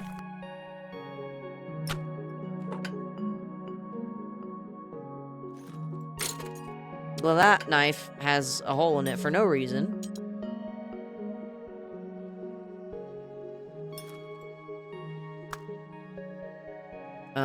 Let's see, that's 3, 4. Where's a good even line for these bad boys to be hung up? There isn't one. Okay, that's fine. Knife, go here. You can go here. You can go here. A little tiny scoop. Frying pans. Another knife. Oh, okay. Cool. This probably goes there. Let's see. Because what are we going to do with a bottle opener? Open bottles, probably. それじゃあ、これでいい。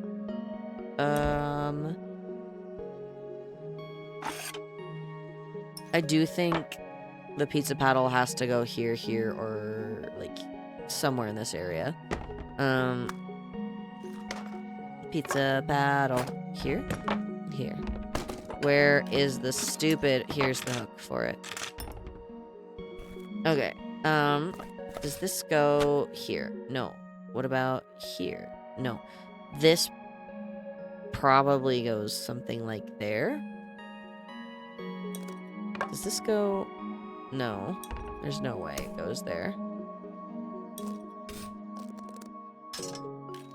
Okay. Now, let's fiddle around with the tinier spaces.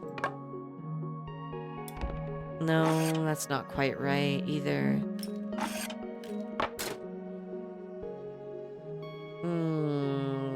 I do feel like this is correct. I really do.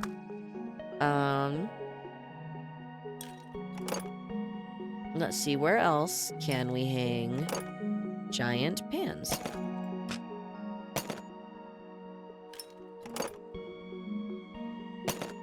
I don't know.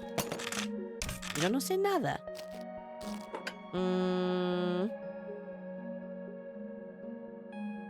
Let's see, where is a space like that? Does this go here? No, it can't. Too short, too short. Maybe here, but even then I don't think that's right. This is correct. This is correct. Then what is this for? The corkscrew? Yeah, that actually makes sense. Now this, I don't know. What about... No, that's not gonna fit. The knife, not gonna fit. This knife will fit beautifully. Wonderful. This isn't gonna go here. We're making progress. I'm proud of this. No, that's not correct either. What about this? Nope. Put it. Nope. Oh, I understand what these very level things are for. This is gonna go here. This one's gonna go here. And this is gonna go here. Now... we have 5 more things to deal with. This makes sense right there. What about this? No, this is really the only spot that right now makes sense for it. Let's see. Oh, hello, kitty. Oh, we have a cat keeping us company. Would you like to join us? I'm doing puzzles. No? You don't want to? Okay, have fun. Have a good time, buddies. He just came by to say hello. We have a wonderful orange fur child named Dust, who loves to pester me as much as possible. He's a sweetie pie, and I love him to death, but goodness, does he know how to drive me up a wall? Okay, good. I guess I needed the little tiny cat break. Because that was immediately much faster with the cat break. I guess he's just like my motivational spirit animal. Cats in general, foxes too. I have a lot of wonderful, very foxy friends that I'm... Oh, that's a large kitchen. That's a very large kitchen. Oh my. There's just a lot of stuff. How about this? Yep, that one makes sense. Oh, the cans all stacked too. Jeez Louise. Pasta. I feel like this is a correct. Wow, shocker. Here's this part. Do we have another section that's like... Oh my. No, we have more cans. Where do the cans fit? Corn. I'm not a fan of canned corn, but it's fine, I suppose. That's okay. This one looks like... Oh, I see now. We're supposed to go ahead and stack these. Oh, I can't. Maybe stack them at an angle? Nah. Let's see, we got more beans. Corn, get off. I can't just shake it off. I can't just shake it off. It's fine. More beans, more corn. More corn. Okay, so it looks like we're going to be organizing this by... Here's 2. Here's... Oh my. That bowl very much got in the way, but I'm glad to have accidentally figured out that these are supposed to stack together. Nice. This crate full of rolls and potatoes, or I'll take either or both. Goes here. This apple basket I feel goes here. Stand mixer, go away. Fish, peaches, fish, fish, fish. Let's say that these go in here again. Apples go in the basket. Peaches go there. Bowls do not go there, because the stand mixer and the bowl have to switch spots. Look at that. Look at that beautiful angle. I am understanding very much how this game works a lot more now. Okay, so those are in the right spot. These are not. Oh, hello, please. There we go. Ta-da! 1 star again, because I moved everything around a lot. But, hey. This one was like, I saw the weird angles and was like, there's no way this is not on purpose. Everything in this game feels like it's on purpose. Oh, it's a kitty again! Cat break! Don't knock over the cup. I swear to God, I just organized this. You. Don't do it. You. Okay. I forgive you. That was the rudest thing ever. But at the same time, like, cozy cat. Oh, God. I had a drawer like this growing up. Pencils. Short pencils. Screwdriver. Why are you crooked? That's a piece of the screwdriver, so these probably go together. Light bulbs? Boom. There's got to be another light bulb somewhere. Here it is. Okay. Light bulbs, figured it out. Card. We've got ace, 10. Oh, king. Queen. There's the jack. Okay. Jack, 10, and then ace. There we go. Now we've got all the... Oh, the cards aren't gonna like being put together. Goodness gracious. This... I don't know what it is. Silly, twisted, burnt incense. We'll go ahead and check that out. Little pencils.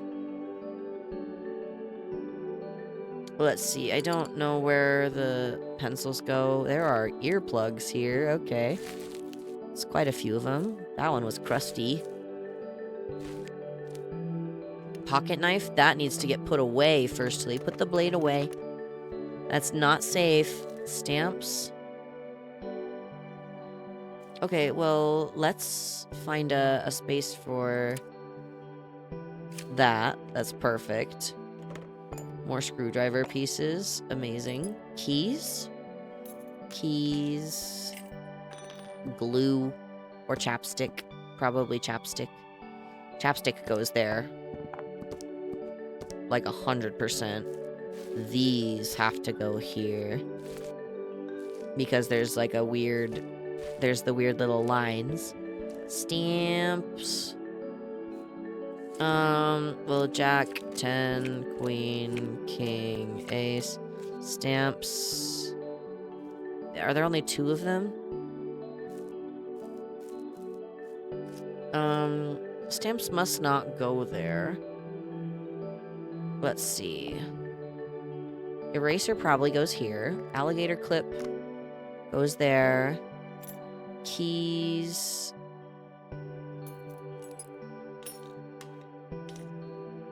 What other spaces do we have? That's where the knife goes. So my pencils have to go here because that's why there's the shorter ones. Toot. Toot. Oh, wrong one. Toot. There we go. This goes here. Keys. I feel like these probably are fine. But I don't know where the cards would go outside of keys being here. And, oh. King. Queen. Jack. 10. And now the keys. Oh, there's another stamp. I see now. It's under the light bulbs. Stamp. Stamperonis. Light bulbs, move. Keys, keys, keys, please. That's where you go. Beautiful. 10 out of 10. Well, ace, I guess. I guess we're going up to 14, my bad. Or is it 1? Take your pick. We can do both. Oh my. Oh my. Firstly, I'm color coding first. No,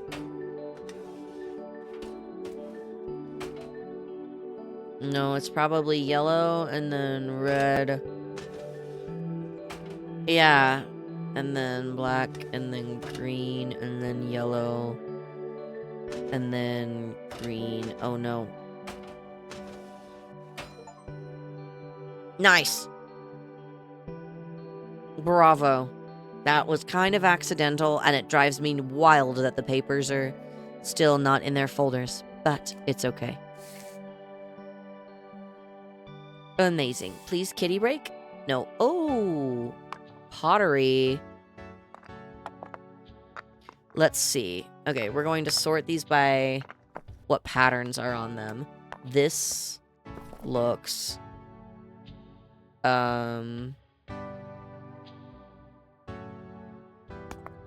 very much like it fits there. No. Let's see. At least... Oh my, there's more. Fish. This one's a fish. That's not part of the fish. Yes, it is. It goes down. It goes, like, right there. Fish. Fish.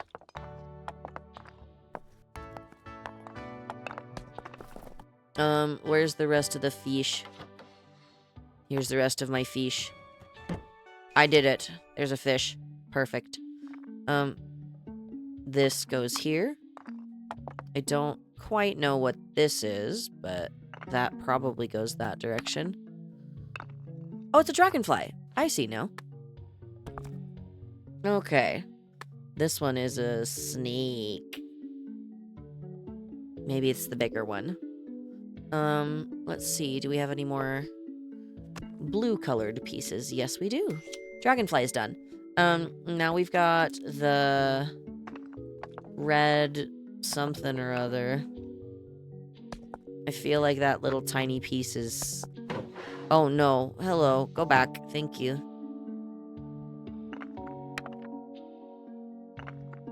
Perhaps... off to the side here? No, that is... Let's see. What is likely going to be correct here? This. There we go. We're making progress.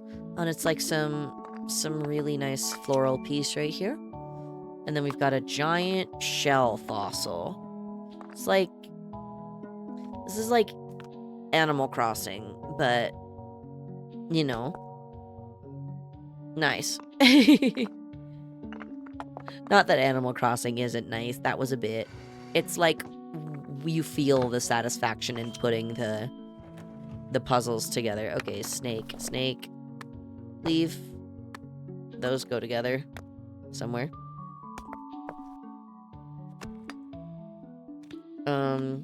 Maybe not that way, but this goes here. This has to go here somewhere.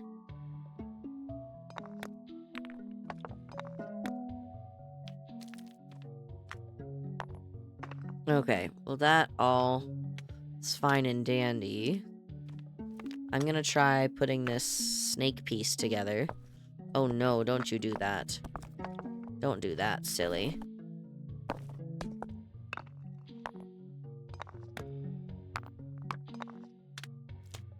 Snakes. And there's their plants. Okay, so now we're gonna see how this is all oriented piece by piece. Oh my, no, thank you. I am not switching drawers. So, lighting-wise, this goes here. Or something like it. Where does... What pieces go together? Do those go together? These two look like they almost line up.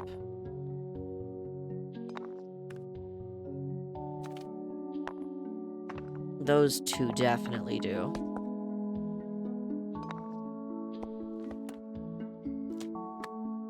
Oh, those two. Oh, hello. Don't do that, please. Thank you. Rotate here. Wonderful. Now this goes here. Let's see. Does this go? No, that doesn't go there. Does this go here? No. This. Oh, no. Don't do that, silly. No. That lines up really nicely. This lines up here.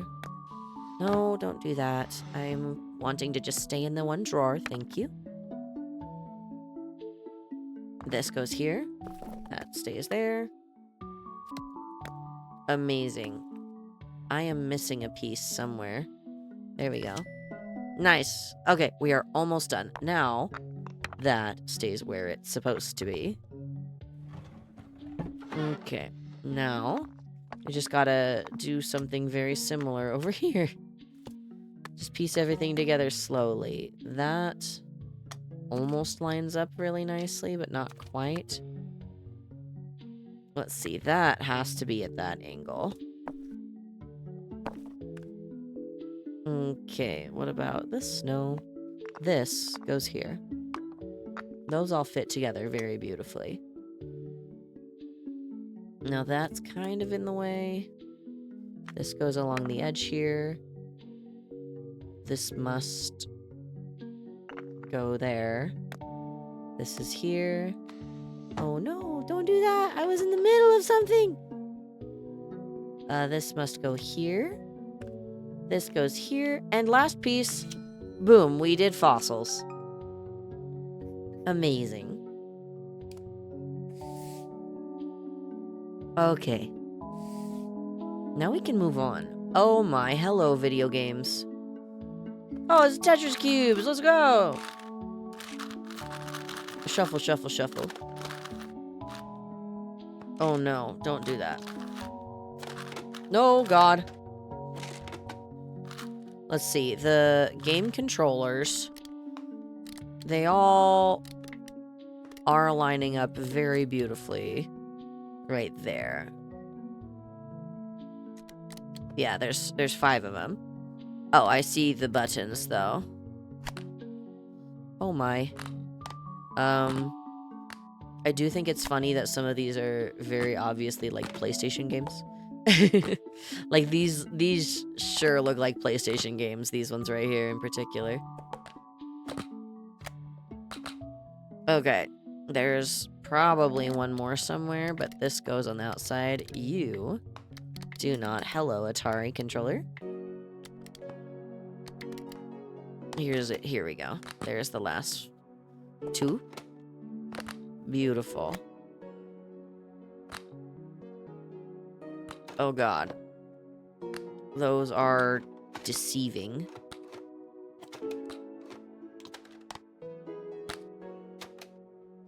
Okay, so Rubik's Cubes, I'm pretty sure they go right here. Yeah. Console goes right here. Oh, I see now. I see where my problem lies. The cartridges go right here. And my other games go over here. And at that point, they're also stacked in diagonal order. Oh my. No, Rubik's Cubes. Stay. No! Stay, please. Okay. There's that one. This one is next. And now red. And then weird cursive yellow. White? No. Green goes between red cursive yellow and white. Okay, there we go. And now... ta-da! And now I just need to figure out the... Oh, the cartridges are the... Are they the Rubik's Cube colors? No, they're not. Let's see. Okay, so orange is first. Then yellow, and then our weird tan color. And then red. And no. Yeah, then red, but then the light, like minty green.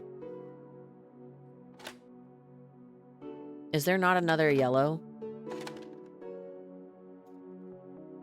I guess not. I don't know what colors these are then. Unless it's just green, red. Does it matter? Or did I just have like the buttons in the wrong spot? Oh, I think I did. Because this is... There we go. No, are the buttons supposed to be touching? Nope, this goes over here. This goes here. And this goes here. No? This goes here then? I don't understand. What's the difference? It's the number of triggers. Okay, the number of buttons. This is 1. This is 2. This is 3. This is 4. And then this one is also 4. 5.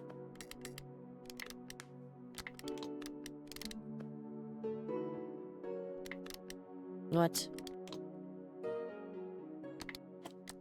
This one here? Because 1, 2, 1, 1, 2, 3, 1, 2, 3, 1, 2, 3, 4. What? Ha. How did...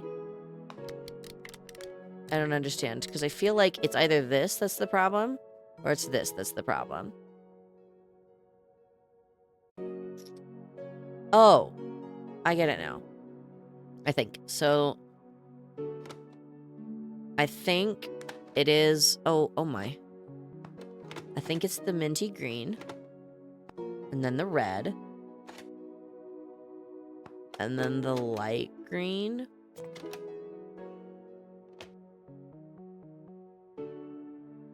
Am I thinking this over too hard?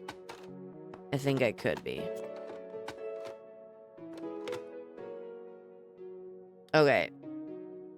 I'm at a loss. Let's see, because... Oh, no, this one's got 5 buttons. I see the small button now.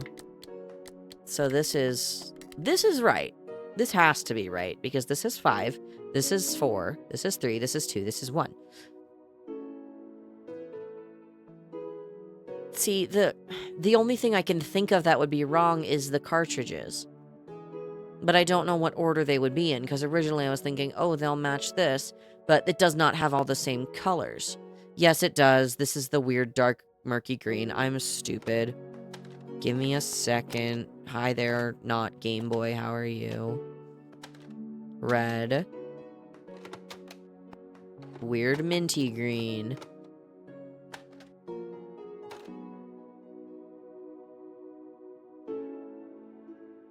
Black. White, green, orange. What? Is it gray, white, green, black? Or is this black?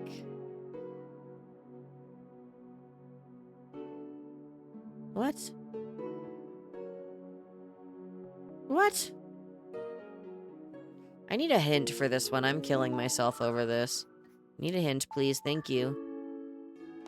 I want this one. I know. Oh, God. Come on. I know this. What do you mean? Then it's correct. Then it's right.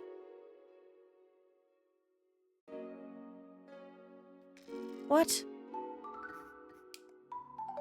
Then it's correct. Why is it not registering? Is it like rainbow order? What am I supposed to do here? Because the cartridges are right. I already got the hint. Oh. The Rubik's Cubes are in the wrong order. No, they're not. Because I got the red, the white, and the blue. This is all in the correct order. This is all in the correct order.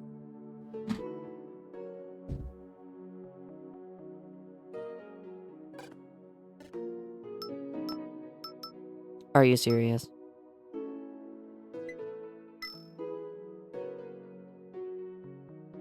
That was it?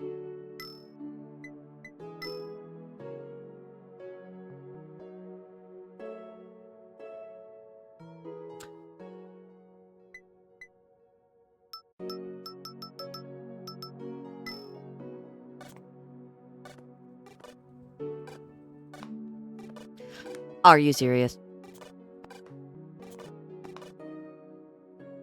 What else am I missing? I'm missing something else. I know. Are the controllers not in the right order? No, I got the button thing correct. Rubik's Cubes are right. These are correct. This is correct. Unless I goofed the order of the games somehow. No, that's all right. Okay, so... So what am I missing?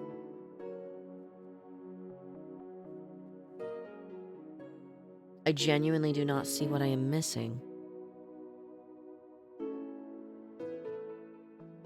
What am I missing? Because I got the... I didn't even know I could turn on the freaking... The freaking, like... The console. I didn't even know I could turn the console on.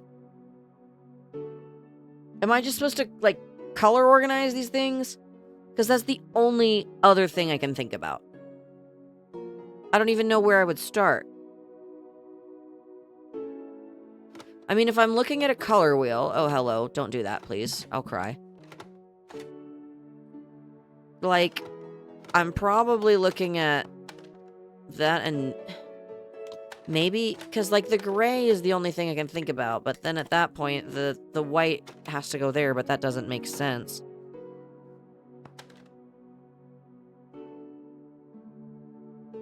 I'm confused. Is that supposed to be orange and this is red?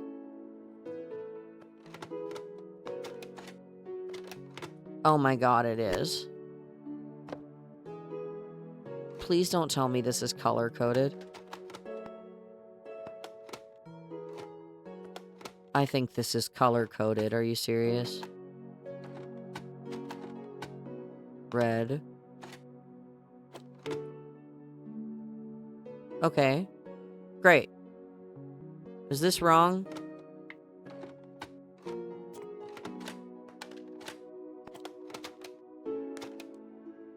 Like, what am I doing?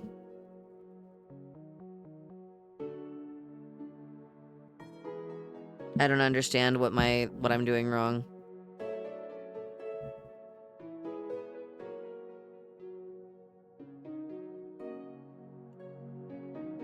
Like, this all looks very correct to me.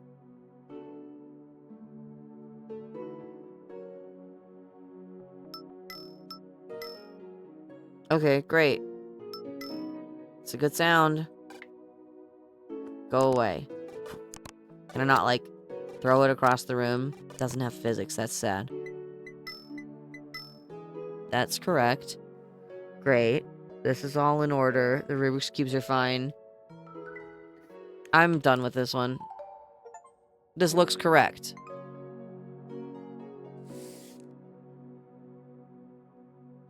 There's no way that wasn't correct. Oh my. It's a puzzle.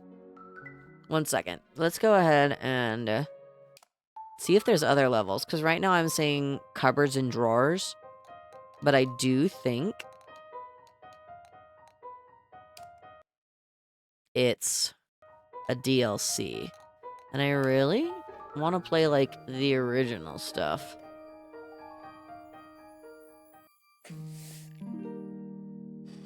There's a cat. And taxes. Ew. Nasty. That's a little kitty. Hello.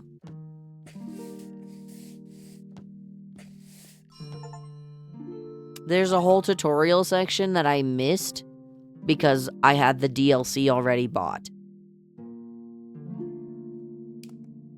Bruh. Bruh.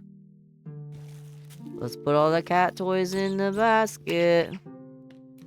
All the little kitty toys you go in the basket. Wow. Wow. It almost sounds like a kitty meow, but not quite. Okay,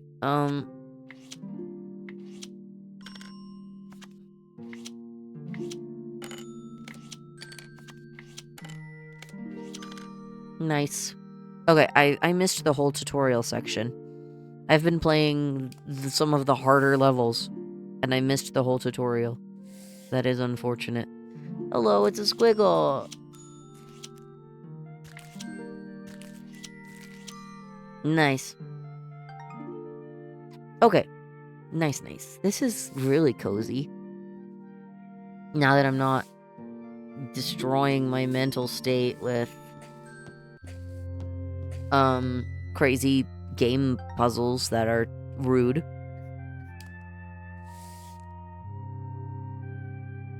Okie dokie. Oh my.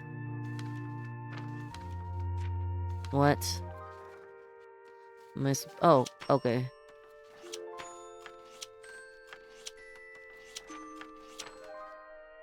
Nice. All neat and tidy.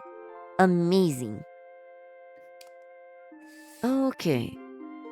There's another level. Ooh, books. My favorite.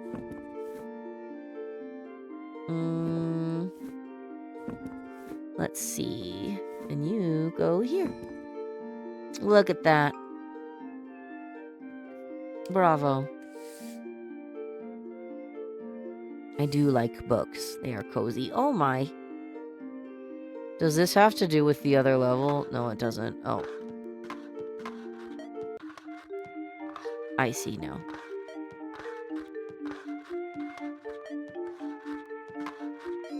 Neat and tidy stack right there. Honestly, this has been really nice because I'm like cleaning stuff, but not actually cleaning stuff. What the heck? I don't want a Santa. I don't... Okay, chess. This probably needs another duck. Oh. Oh, thank you, kitty.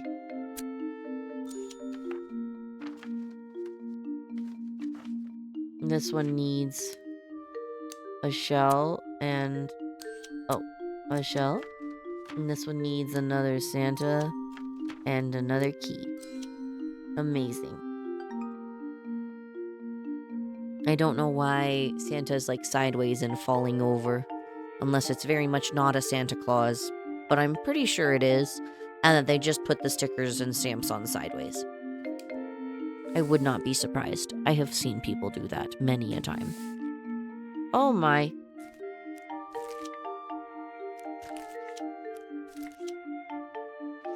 What shape is this going to make, I wonder?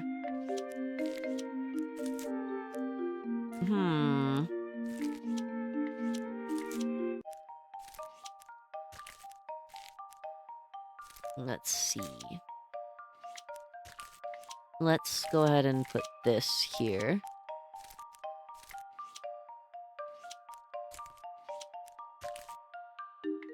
Why are these ones...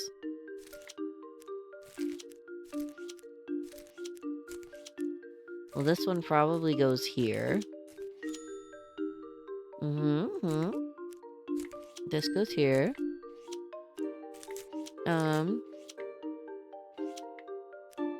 This goes here.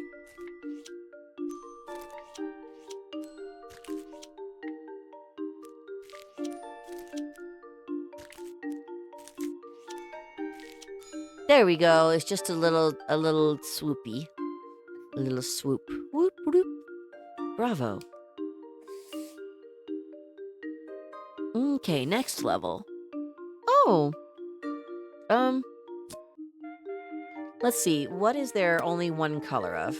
There's 2 colors of the orange. There's 1 yellow. Let's see. There are 3 of the red. 1, 2, 3. There are 4 black pins. This one wasn't super complicated for me, which I'm not complaining about. Oh. There we go. Ta-da! Why did that... Oh, the red isn't in the right spot. My bad. Bravo. Okay, that one's kind of cute. I like that. I mean, I don't know who would pin berry bushes like that, but it's cute. Oh my. Let's see, there's 1.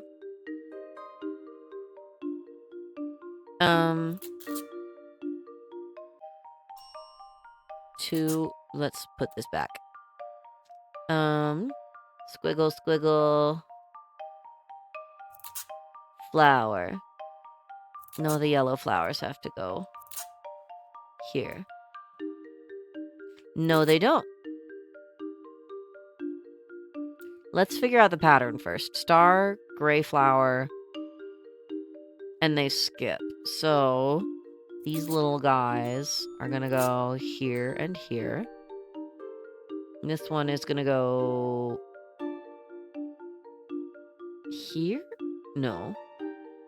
Anyways, this squiggle's gonna go right here. That's good enough. This squiggle... Oh, and the dots, they go they go together.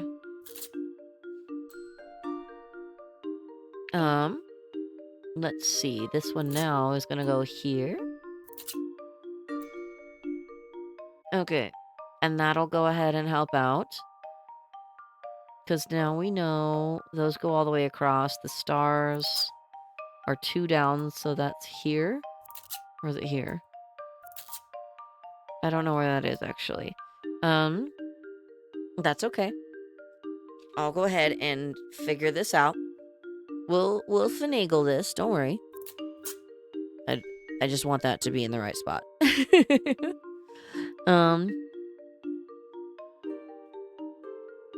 Let's see, because if this is here, and does that mean there's no more squigglies, and this is not correct, but rather this is?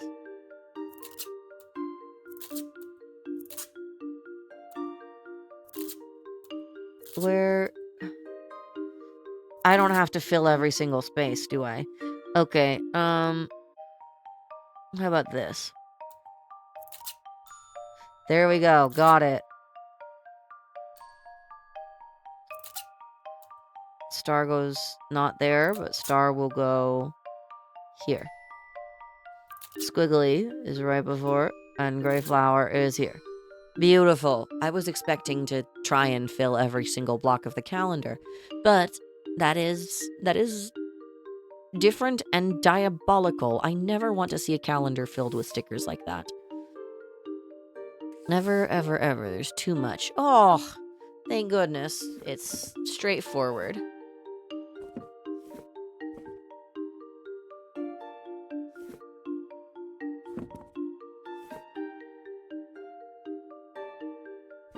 Oh, it's straightforward enough.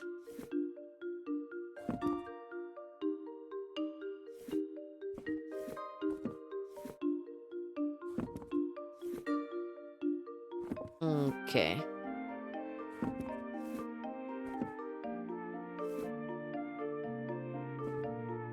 What on earth? This one?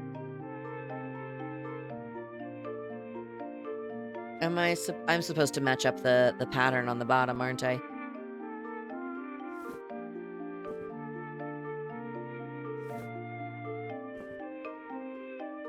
Let's see. That does not line up. This might, though. Okay, let's see. Okay, what else lines up and curves around this way? This one. No. This. No. Nope. Let's see, because these ones right here on the end line up very nicely. This one here. This one here. And, let's see, this here? No. This. No. Is it this? No, very much no. Let's see.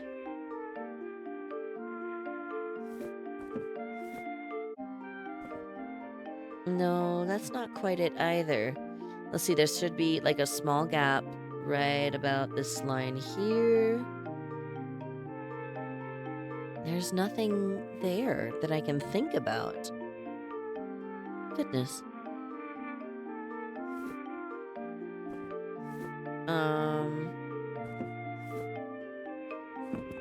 Let's see. Because that lines up very nicely. No, it's not that. Is it this? Nope. Does that line up? Nope.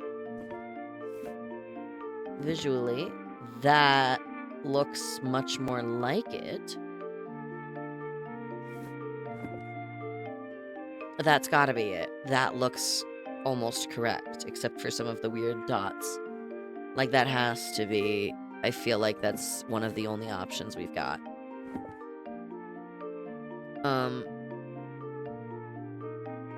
Let's see. Why are these different? Why are these different?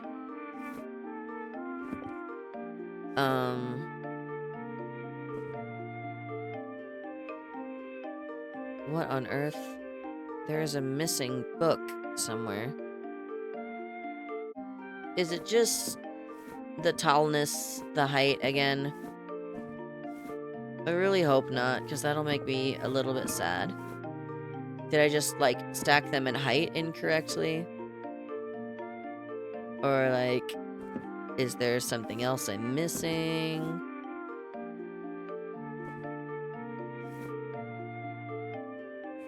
Let's see. Because if it's just the height again, I will be a little sad.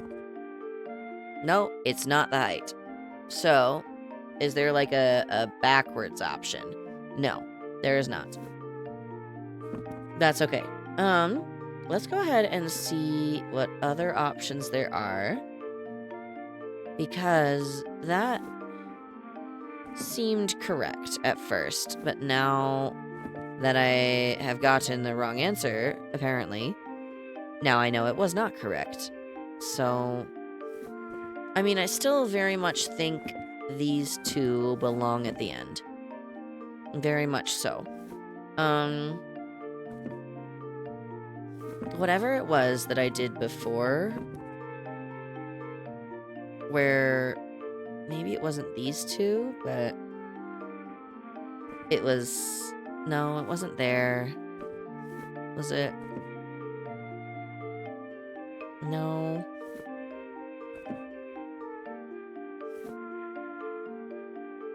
Was it this? Yeah, it was those two lining up. And then this. Let's see. Is it something silly like this? No. Okay, because I don't know what I'm doing with this puzzle in particular. Let's see. Nope. Oh! Am I foolish? Where's the other one? This one. I'm foolish. I had them flipped around. Okay. Fantastic. Now I just need to put this holy garbage back together.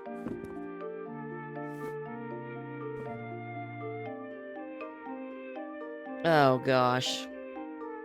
Let's see, because this will have set here. These on the outside we'll figure out. Oh my. Figure out. Ha ha ha ha. Is that the appropriate? That is correct. However,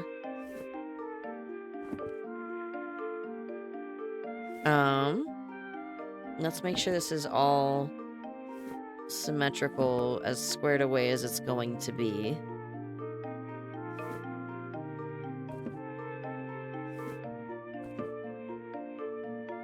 Okay, do these line up beautifully. These go over here, though. Don't they?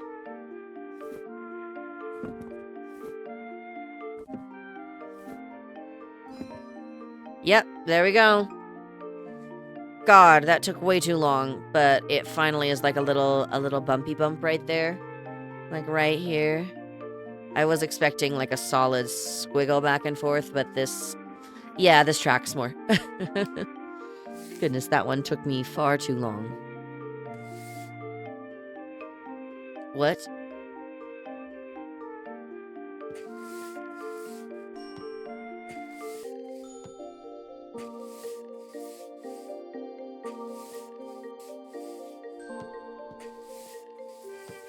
Well, this one is bizarre, but...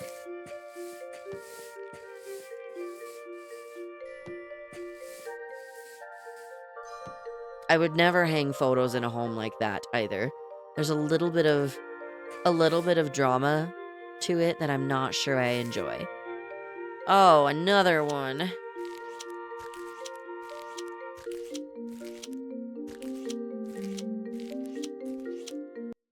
Oh, oh my. We clicked off the game for a moment. Okay, so these two are... I feel like this is the appropriate response to those. Yeah, I'm sorry?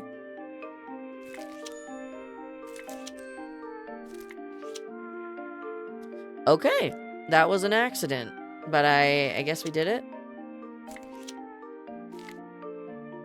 Okay. These are correct, but just not in the right spot. This is also correct, meaning...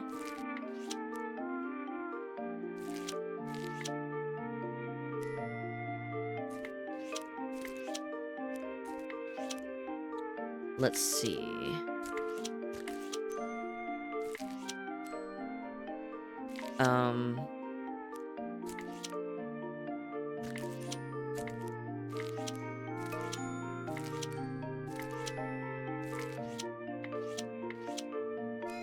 That's bizarre.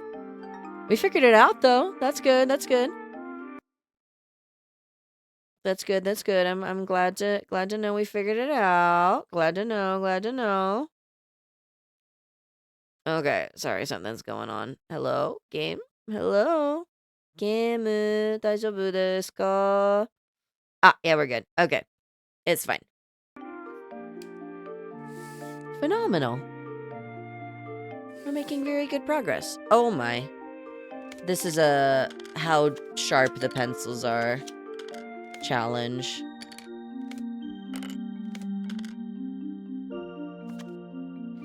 This one is super sharp.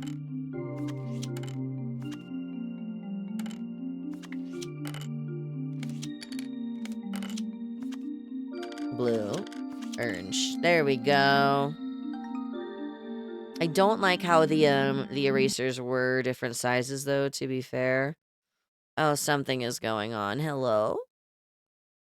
Are we scuffing? A little. It's okay, though. That's okay. Okay. Let's go ahead and finish just a few more levels, and then we will... Honestly, we'll call it for... Oh, more size. More size organizing. No, it's not. I thought it would be. There's two different stacks. There's a vertical and a horizontal stack.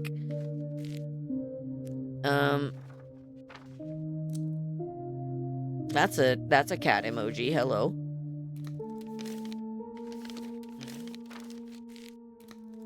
Let's see. This is... Unless we're organizing the papers. No, I feel like this is... size organizing at its finest. Let's see. Stamps. Round edges. So the edges are not having to do with anything. This is a business card. A receipt.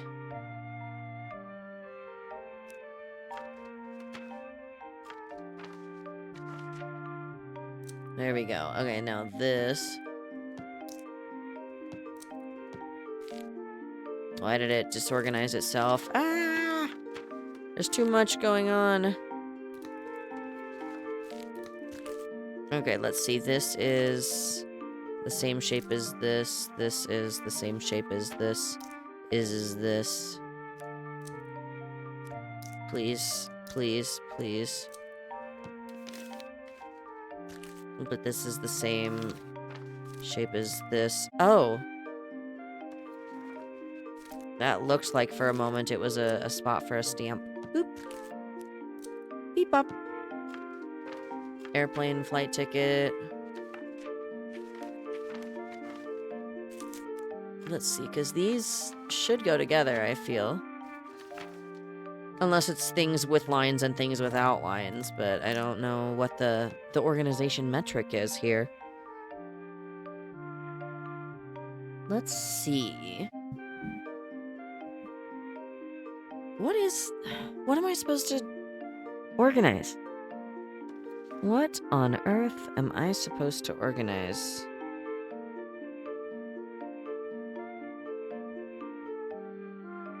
I don't understand.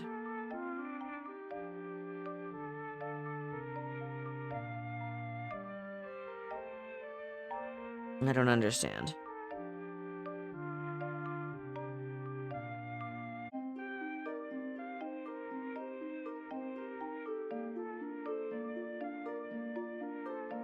I'm trying to think of what the possible organization metrics are, but I genuinely do not know.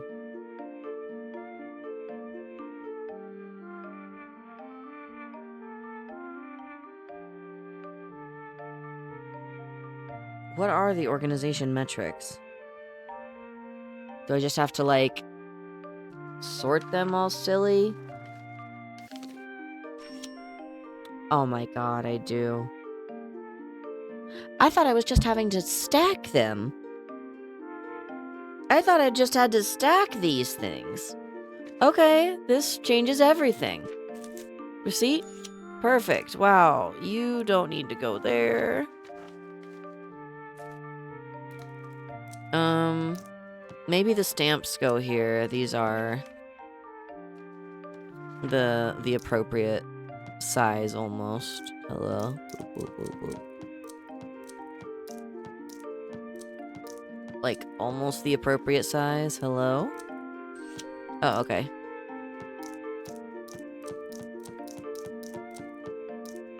I guess not. Not that one. This probably goes here. This? Okay. Wonderful. Now you can go here. You probably go here. Oh, thank God. That's why those are folded. I see now. You mother... I'm gonna pull that tail, kitty. I'm gonna do that.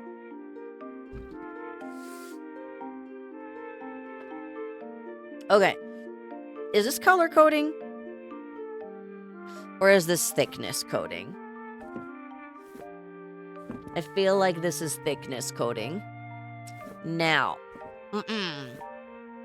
Me organizing books. Me, a library curator and librarian organizing books. Never. You would never catch me dead doing that. Ha ha ha ha. Let's see.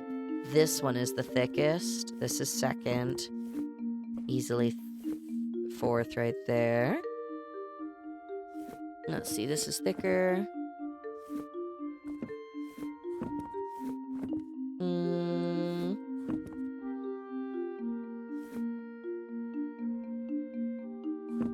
No.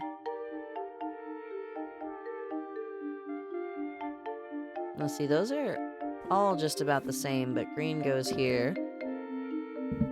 Let's see. What other kind of joking options could we go through? Because I'm pretty sure it's the thickness. But is it also the color?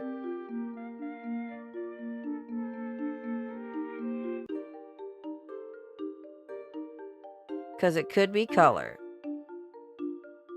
Color makes more sense. There's a plain colored book.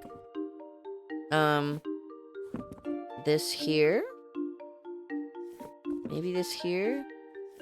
Do the lighter books go in different spots? Probably. Because that makes more sense. And then we've got red, partially blue, red, red, partially orange, orange, partially red, orange, orange. Yeah, it's the colors. It's got to be the colors. Okay, and now we've got green, green part blue. Beautiful! We did it.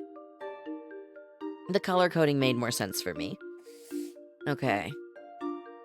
Because I'm glad we found the solution to there. Ooh, wow, it's It's the... how much we've sharpened the pencils compared to how much, shaving, like, pencil shavings there are left.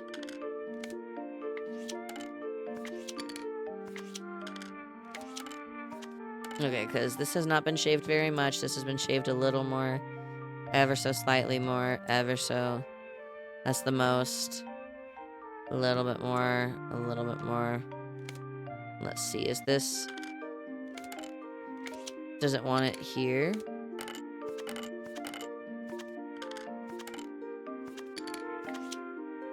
Or is it the... it's the... is it the squiggles? Oh, it is. I see. It's a mix of both. Because this is one squiggle. This is one... oh, I see the lines now. This is one squiggle. This is two squiggle. Oh. Is it... here? I think it's this. Squiggle, squiggle. And then... one... or is it... because there's the lines at the bottom right here. This has got to be here. 3. 1, 2, 3.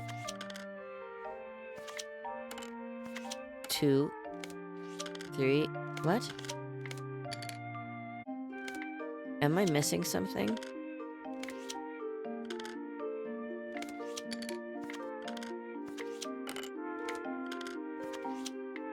Why are some of these straightening out and some of them are not? Oh. That's the solution I was trying to go for! Jesus Louise! Oh. Okay, this one is... this one here. This one goes here. This one goes here. This is here, and this is here.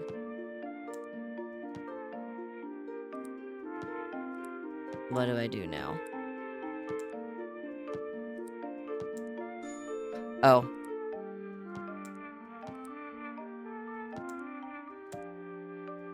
What? Why did it...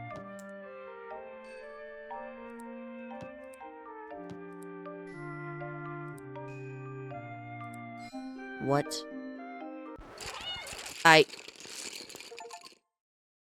What? Yeah, a what is right. Jeez.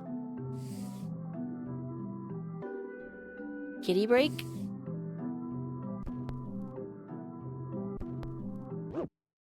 What? What?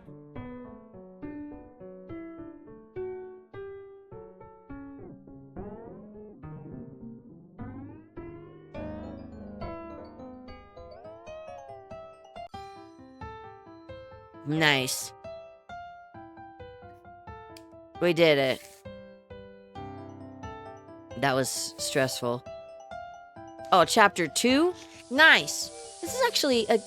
Cinder! Oh my god!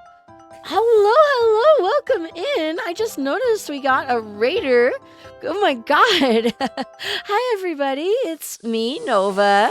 Wonderful to go ahead and have all of you raiders here. Thank you so much for the follow as well, Warhawk Warrior. We're playing a little to the left tonight, so welcome in. It's so good to see everybody. Hi, I hope everyone is doing okay. God, I was not expecting this. We were doing some reading earlier. We're playing a little to the left now. And it's going pretty great. My volume keeps scuffing a little bit, but hello, welcome in raiders. Official introductions are necessary. I'm a little taken aback and surprised, but welcome. My name is Loretto Nova. I go by Nova. I'm a robotic librarian curator. I'm in charge of the engine Bocord. So it's wonderful to go ahead and see you. And hello, Cinder, my beautiful fox friend. How are you doing? Oh my gosh, please. We definitely need to go ahead and steals Nova and runs. I'd rather you not go ahead and steal me. Let's go ahead and see if the game volume will cooperate for a moment? Nope, it's not going to.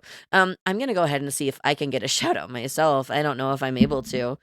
If not, you guys already came from Cinder's channel, but please give her a follow. She's wonderful and I adore her with all of my soul. They're just fantastic, and Booney's here too. Oh my god. No, I'm doing great. How are you? I'm doing well. Thank you so much for asking, Cinder, my love. Not going to be able to do shout outs because I don't have them set up on my channel yet. But everyone here is super fantastic. Oh god. I don't quite know what I'm doing with this puzzle just yet, but give me a moment and I'll have it figured out. Let's see. We could probably go here. Probably go like here. Something like that. Something like that. That, or we just have to go ahead and have them all match. Anyways, I'm glad stream was good. I'm doing really well today. Thank you for asking. We were reading a book earlier and it went lovely. We went through the first 3 chapters of The Last Unicorn. So we got through a little bit of that, and now I'm playing Comfy Cozy a little to the left. We're only going to be playing for a bit longer, so you caught me at a perfect time. Let's see. I don't know, because I feel like this should be a height organization puzzle. Let's see, height organization. Choo-choo. Here? There we go. Beautiful. Yeah, glad you're doing well. Yeah. Do a slash shout out. Thank you, Zen. You're an angel. I appreciate you. Let me go ahead and try fixing this because I'm still fairly new to this whole scene. So you guys are sweethearts. But yeah, it's been a good night. How was stream for you guys? I saw you guys were playing together a while ago and stopped in and said hello before I had to go ahead and start off. But yeah, outside of that, I hope things were going well. I hope you guys ended up doing really well. Let's see if I can go ahead and give you a shout out. There we go. I figured it out. Yay! Thank you for having wonderful friends that are supportive. Yeah, definitely helpful. But I hope stream went well for you guys. Need to get you Moobot? Yeah, we definitely do. Oh no, are we size organizing? This is the baby. This is the me. It's the baby. There we go. Boop, boop. Oh, wooden spoon, you're too big. I gotta scooch this all over. Give me a second. Scooch, scooch, scooch. Wonderful. There we go, size organization. Yeah, we'll go ahead and get Moobot set up. It was a lot of fun. Battlefield 1 is as chaotic as ever. Goodness, I've never done a lot of first-person shooters, so you guys will have to steal me for a little bit, for sure. Oh no, these cups are all cracked. Let's pretend they're not. That or we line up the squigglies. I think we have to line up the squigglies. There we go. There's some squigglies lined up. There we go. And now, not that one. There we go. And now we need to make them look neat and pretty, but they don't line up everywhere. That's unfortunate. Let's see. Can I, like, organize them differently? No, I can't. I can't organize them differently. Let's see, that's not correct. That's also not correct. Okay. That looks right up top.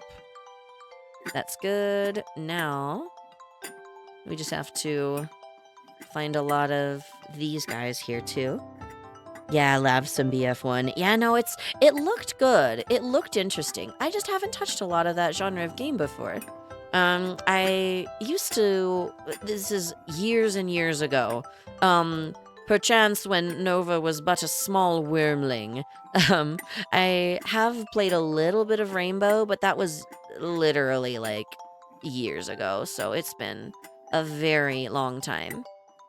Why is this one not lining up appropriately? Let's see. Maybe I'm just not going around enough? No. No, not that.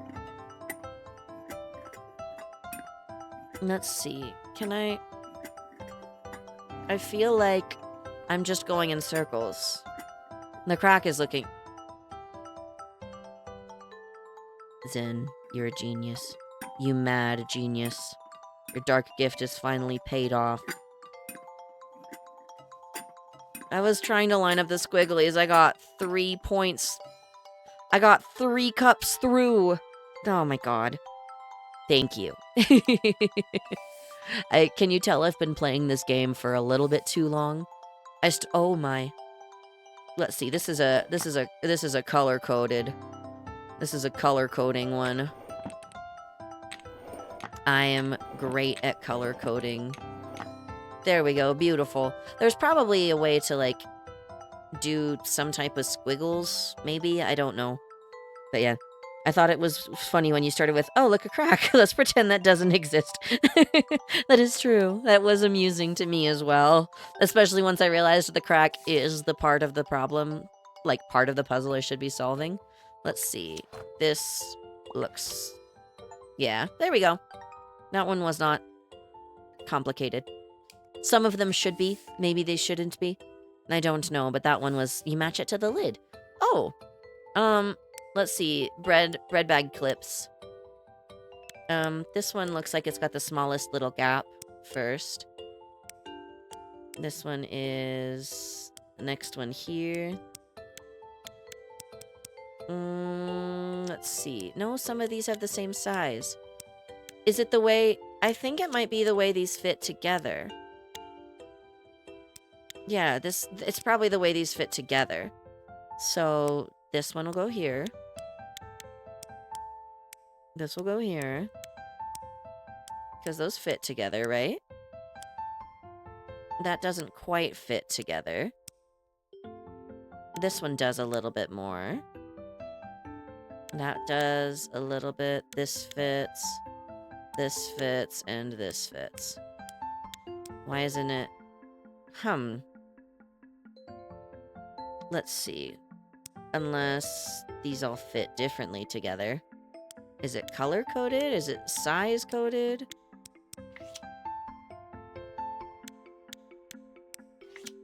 What? Oh. Okay. I guess it's size-coded. I guess I'm stacking them. Okay. Blue? No. Green.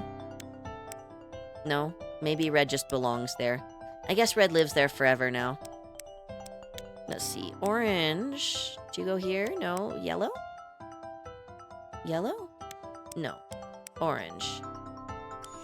Yeah, there we go. Okay. So, now green does not go here. Dark blue goes here. Okay, now that blue...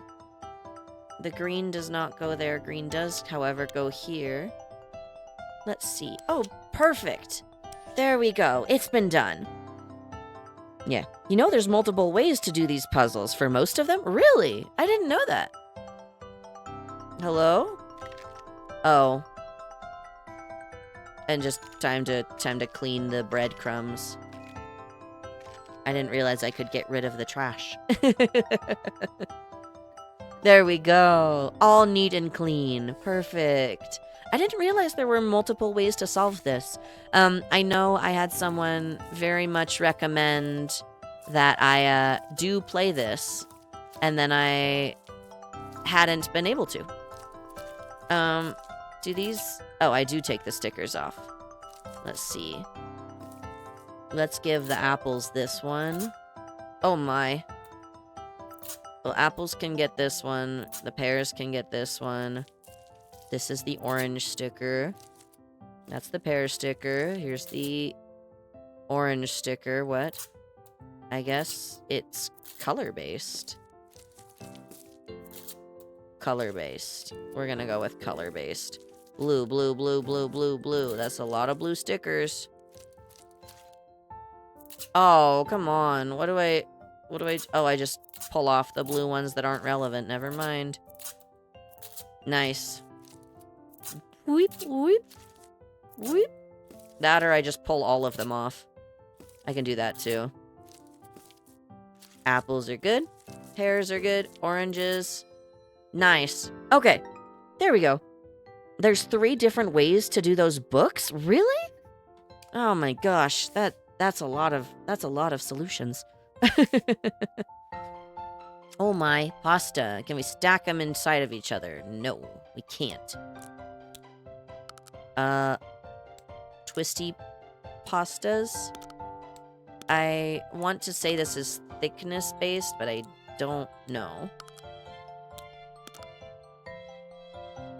Oh, it is. It can be, at least. Let's see. This one here. This one here. For how twisty they are. There we go. It's like super, super twisted. The cat is getting in the way and wrecking my pasta organizing. Jeez. Jeez Louise, how dare they? It's gonna make me sad. Okay. Seagull cup. Sick.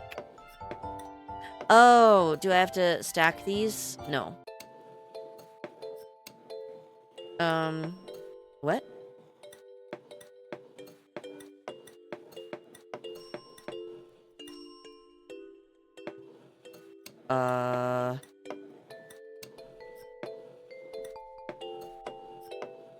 I don't understand. What am I doing?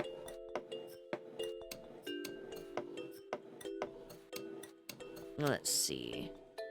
Let's see. Gull. Ha.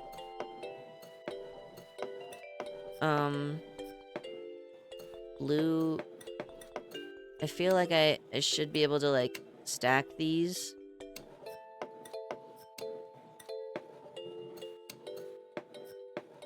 Why was that correct earlier?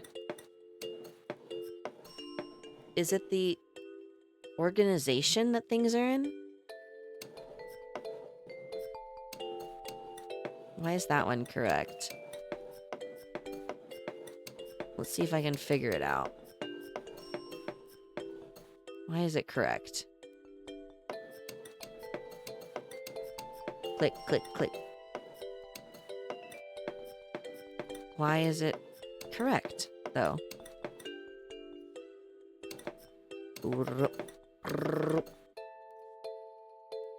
This glasses one was really hard for flute. Okay. I'm not a lot smarter than her a lot of the time. I'm trying to find what the consistency is. Is it the location of where things are? Or is it where the colors are? Or...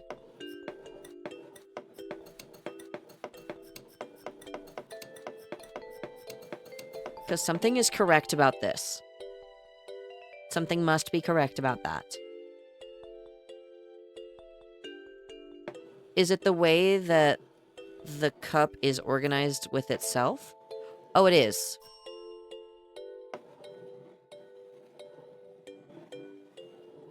I think.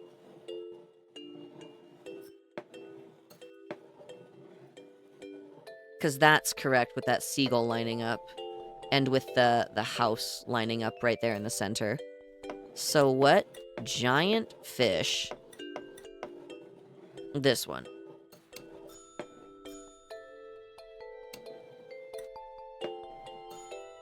There we go. Okay, so the seagull and the boat are correct. And the house is correct. Okay, so now, if these two are right...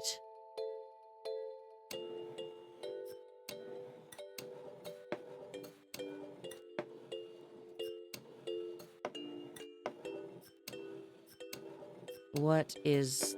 no. That's exactly what I just had! I don't quite understand what I did correctly outside of giant seagull matches up, house matches up, and boats match up. But I don't really know if I'm understanding everything appropriately. I'm not sure. Your house was slightly off? Oh.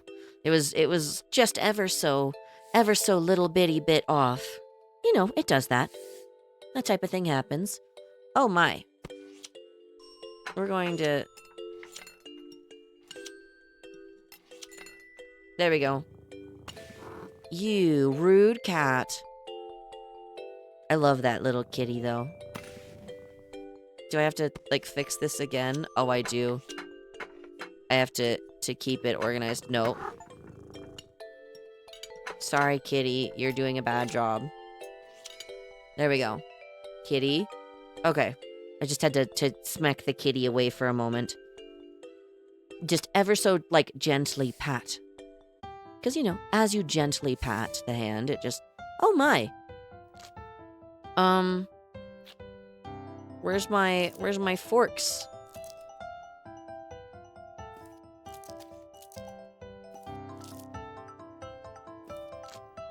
Let's see. Strawberry, orange,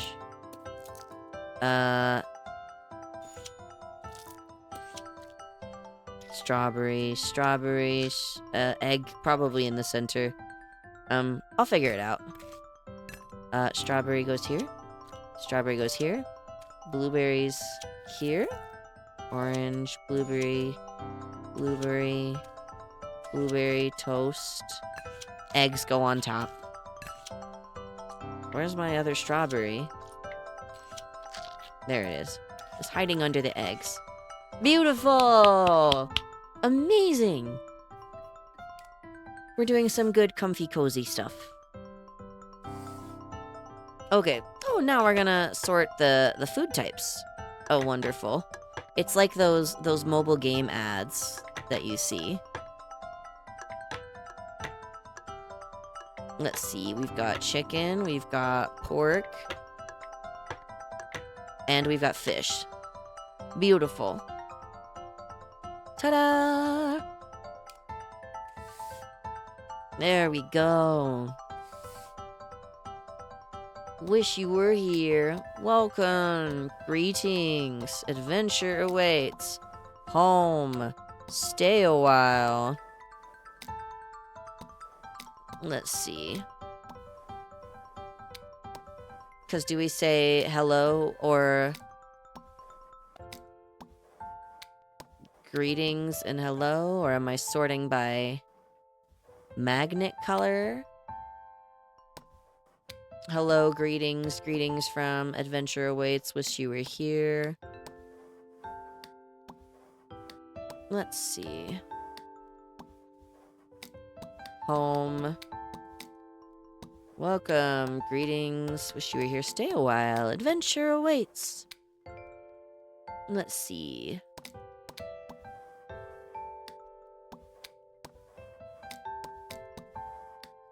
Because I don't quite know how I'm gonna organize these. Because I could do it by color again, I guess. Oh. Do the photos line up? The photos line up, don't they?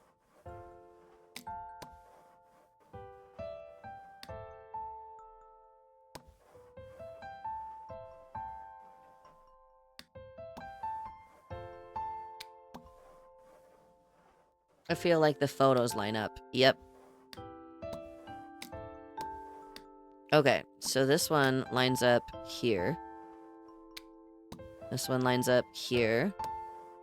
This has to line up with this one here. Okay, because this will line up something like this. This will still line up like this. This one like this. This lines up here.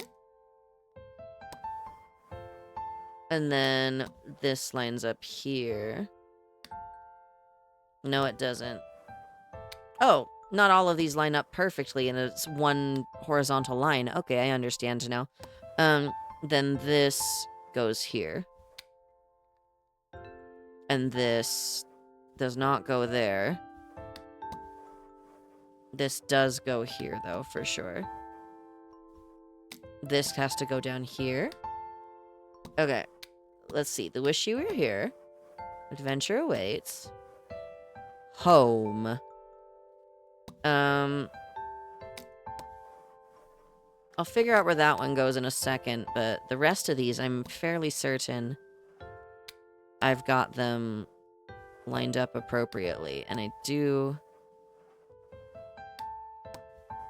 not know where this one goes, unless it just goes here.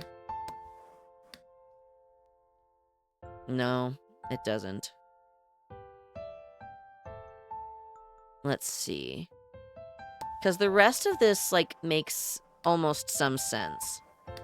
Unless this goes over here.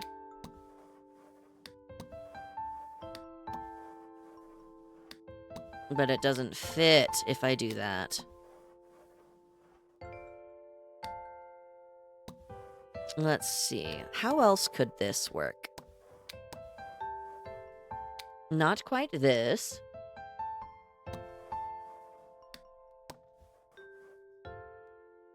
Unless these don't... These have to line up that way. Those definitely line up like that. This, I'm pretty sure, lines up here.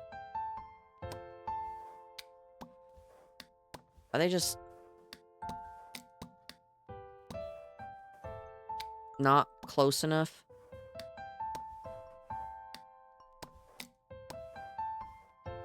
Let's see. Because what else... Unless this is all wrong, and this goes here. No, because the river doesn't line up right there.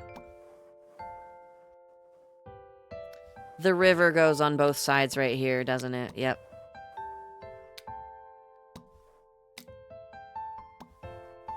I think I've got some semblance of what's going on.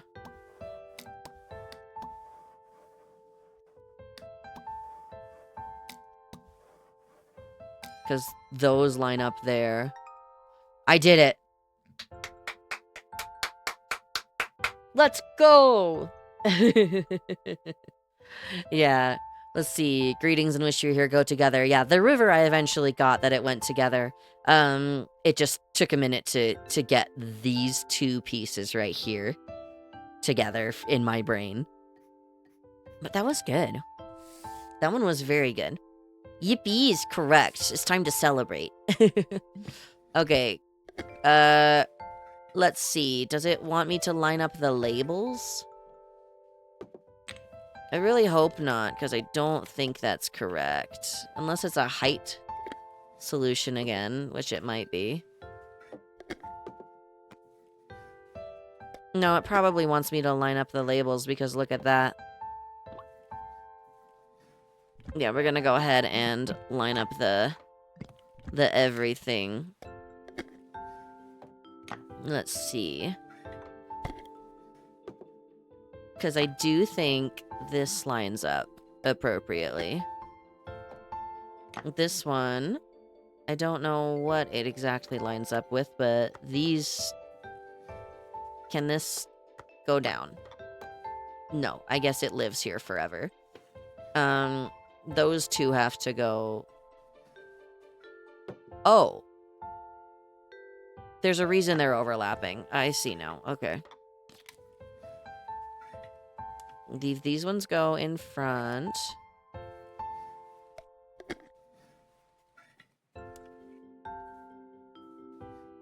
Let's see. What would this little guy go in front of? He's in the very front, though. Maybe it's just... stack them all. What did that solve? Oh, no. It's not. It's literally just... whatever. Maybe we have to...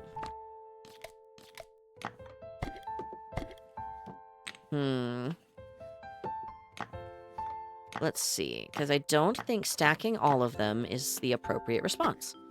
I do...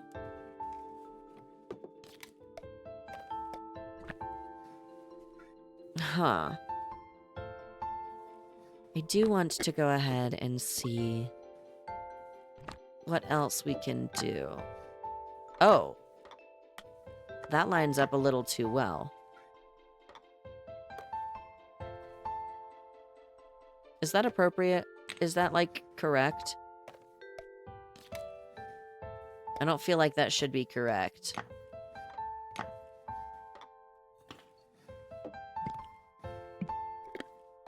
Okay, so it's not correct.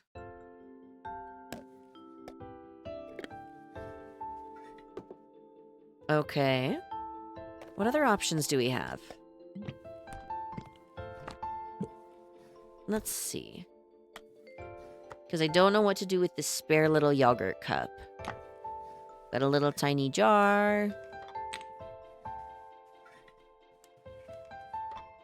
Because I feel like the overlap is something that is important, if that makes any sense. Like, does the... I hope the overlap makes sense. Like, what am I supposed to do? Because I feel like... Sorry. I feel like... Oh, can I grab this garbage? Yep, no. I feel like these two lining up is appropriate. But I don't even know what else I would, like, line up. Like, maybe those two?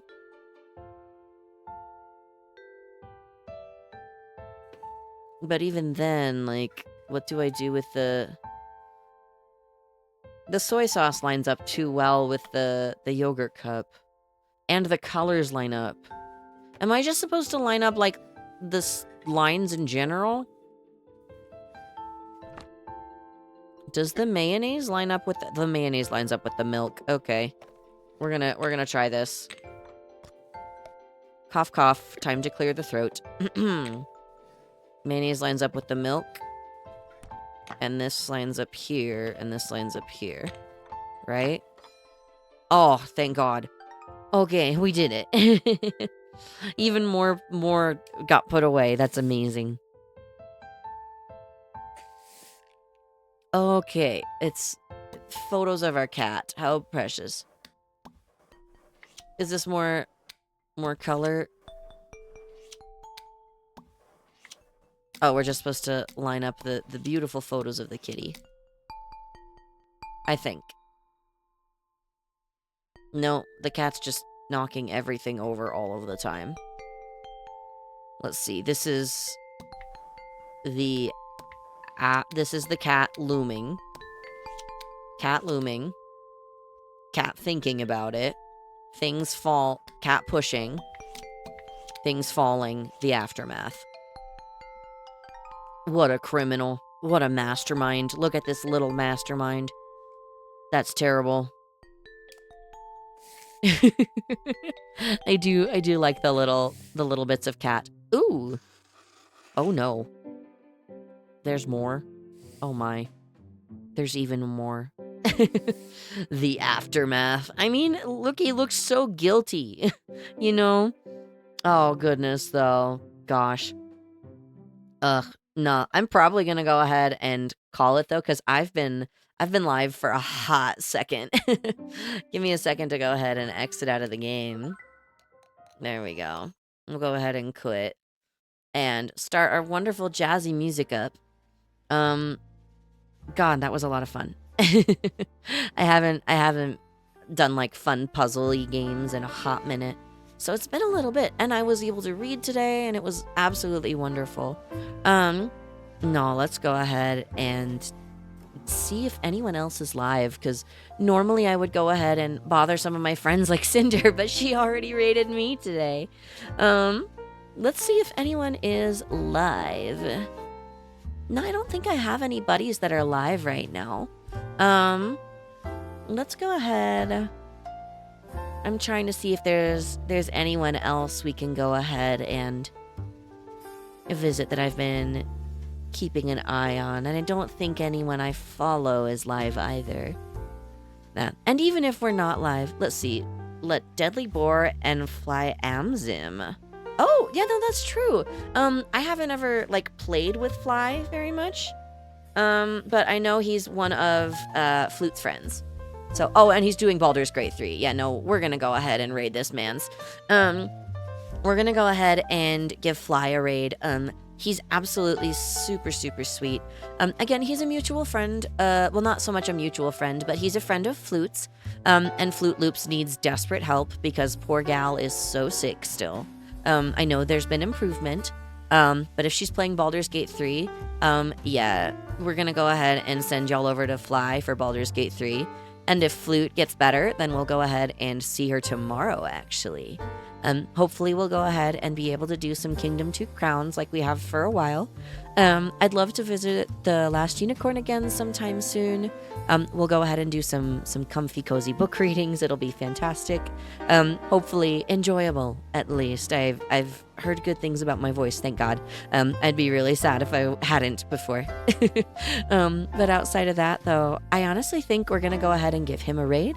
I hope everyone stays hydrated, takes care of themselves, does all types of good things that you make, like productivity a big goal, that you're able to take care of yourself, and just, you know, again, all of the good things.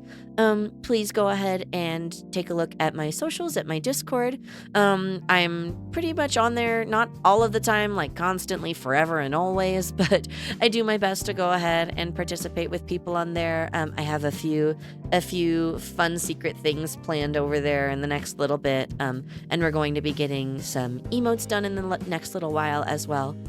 So I'm gonna go ahead and send you guys over to Fly in the meantime, but please enjoy the rest of your evening, the rest of your day, the rest of whatever you're doing for yourselves. It's super important that you take care of that. So outside of that, though, please enjoy the rest of your night and have a good one, guys. Bye!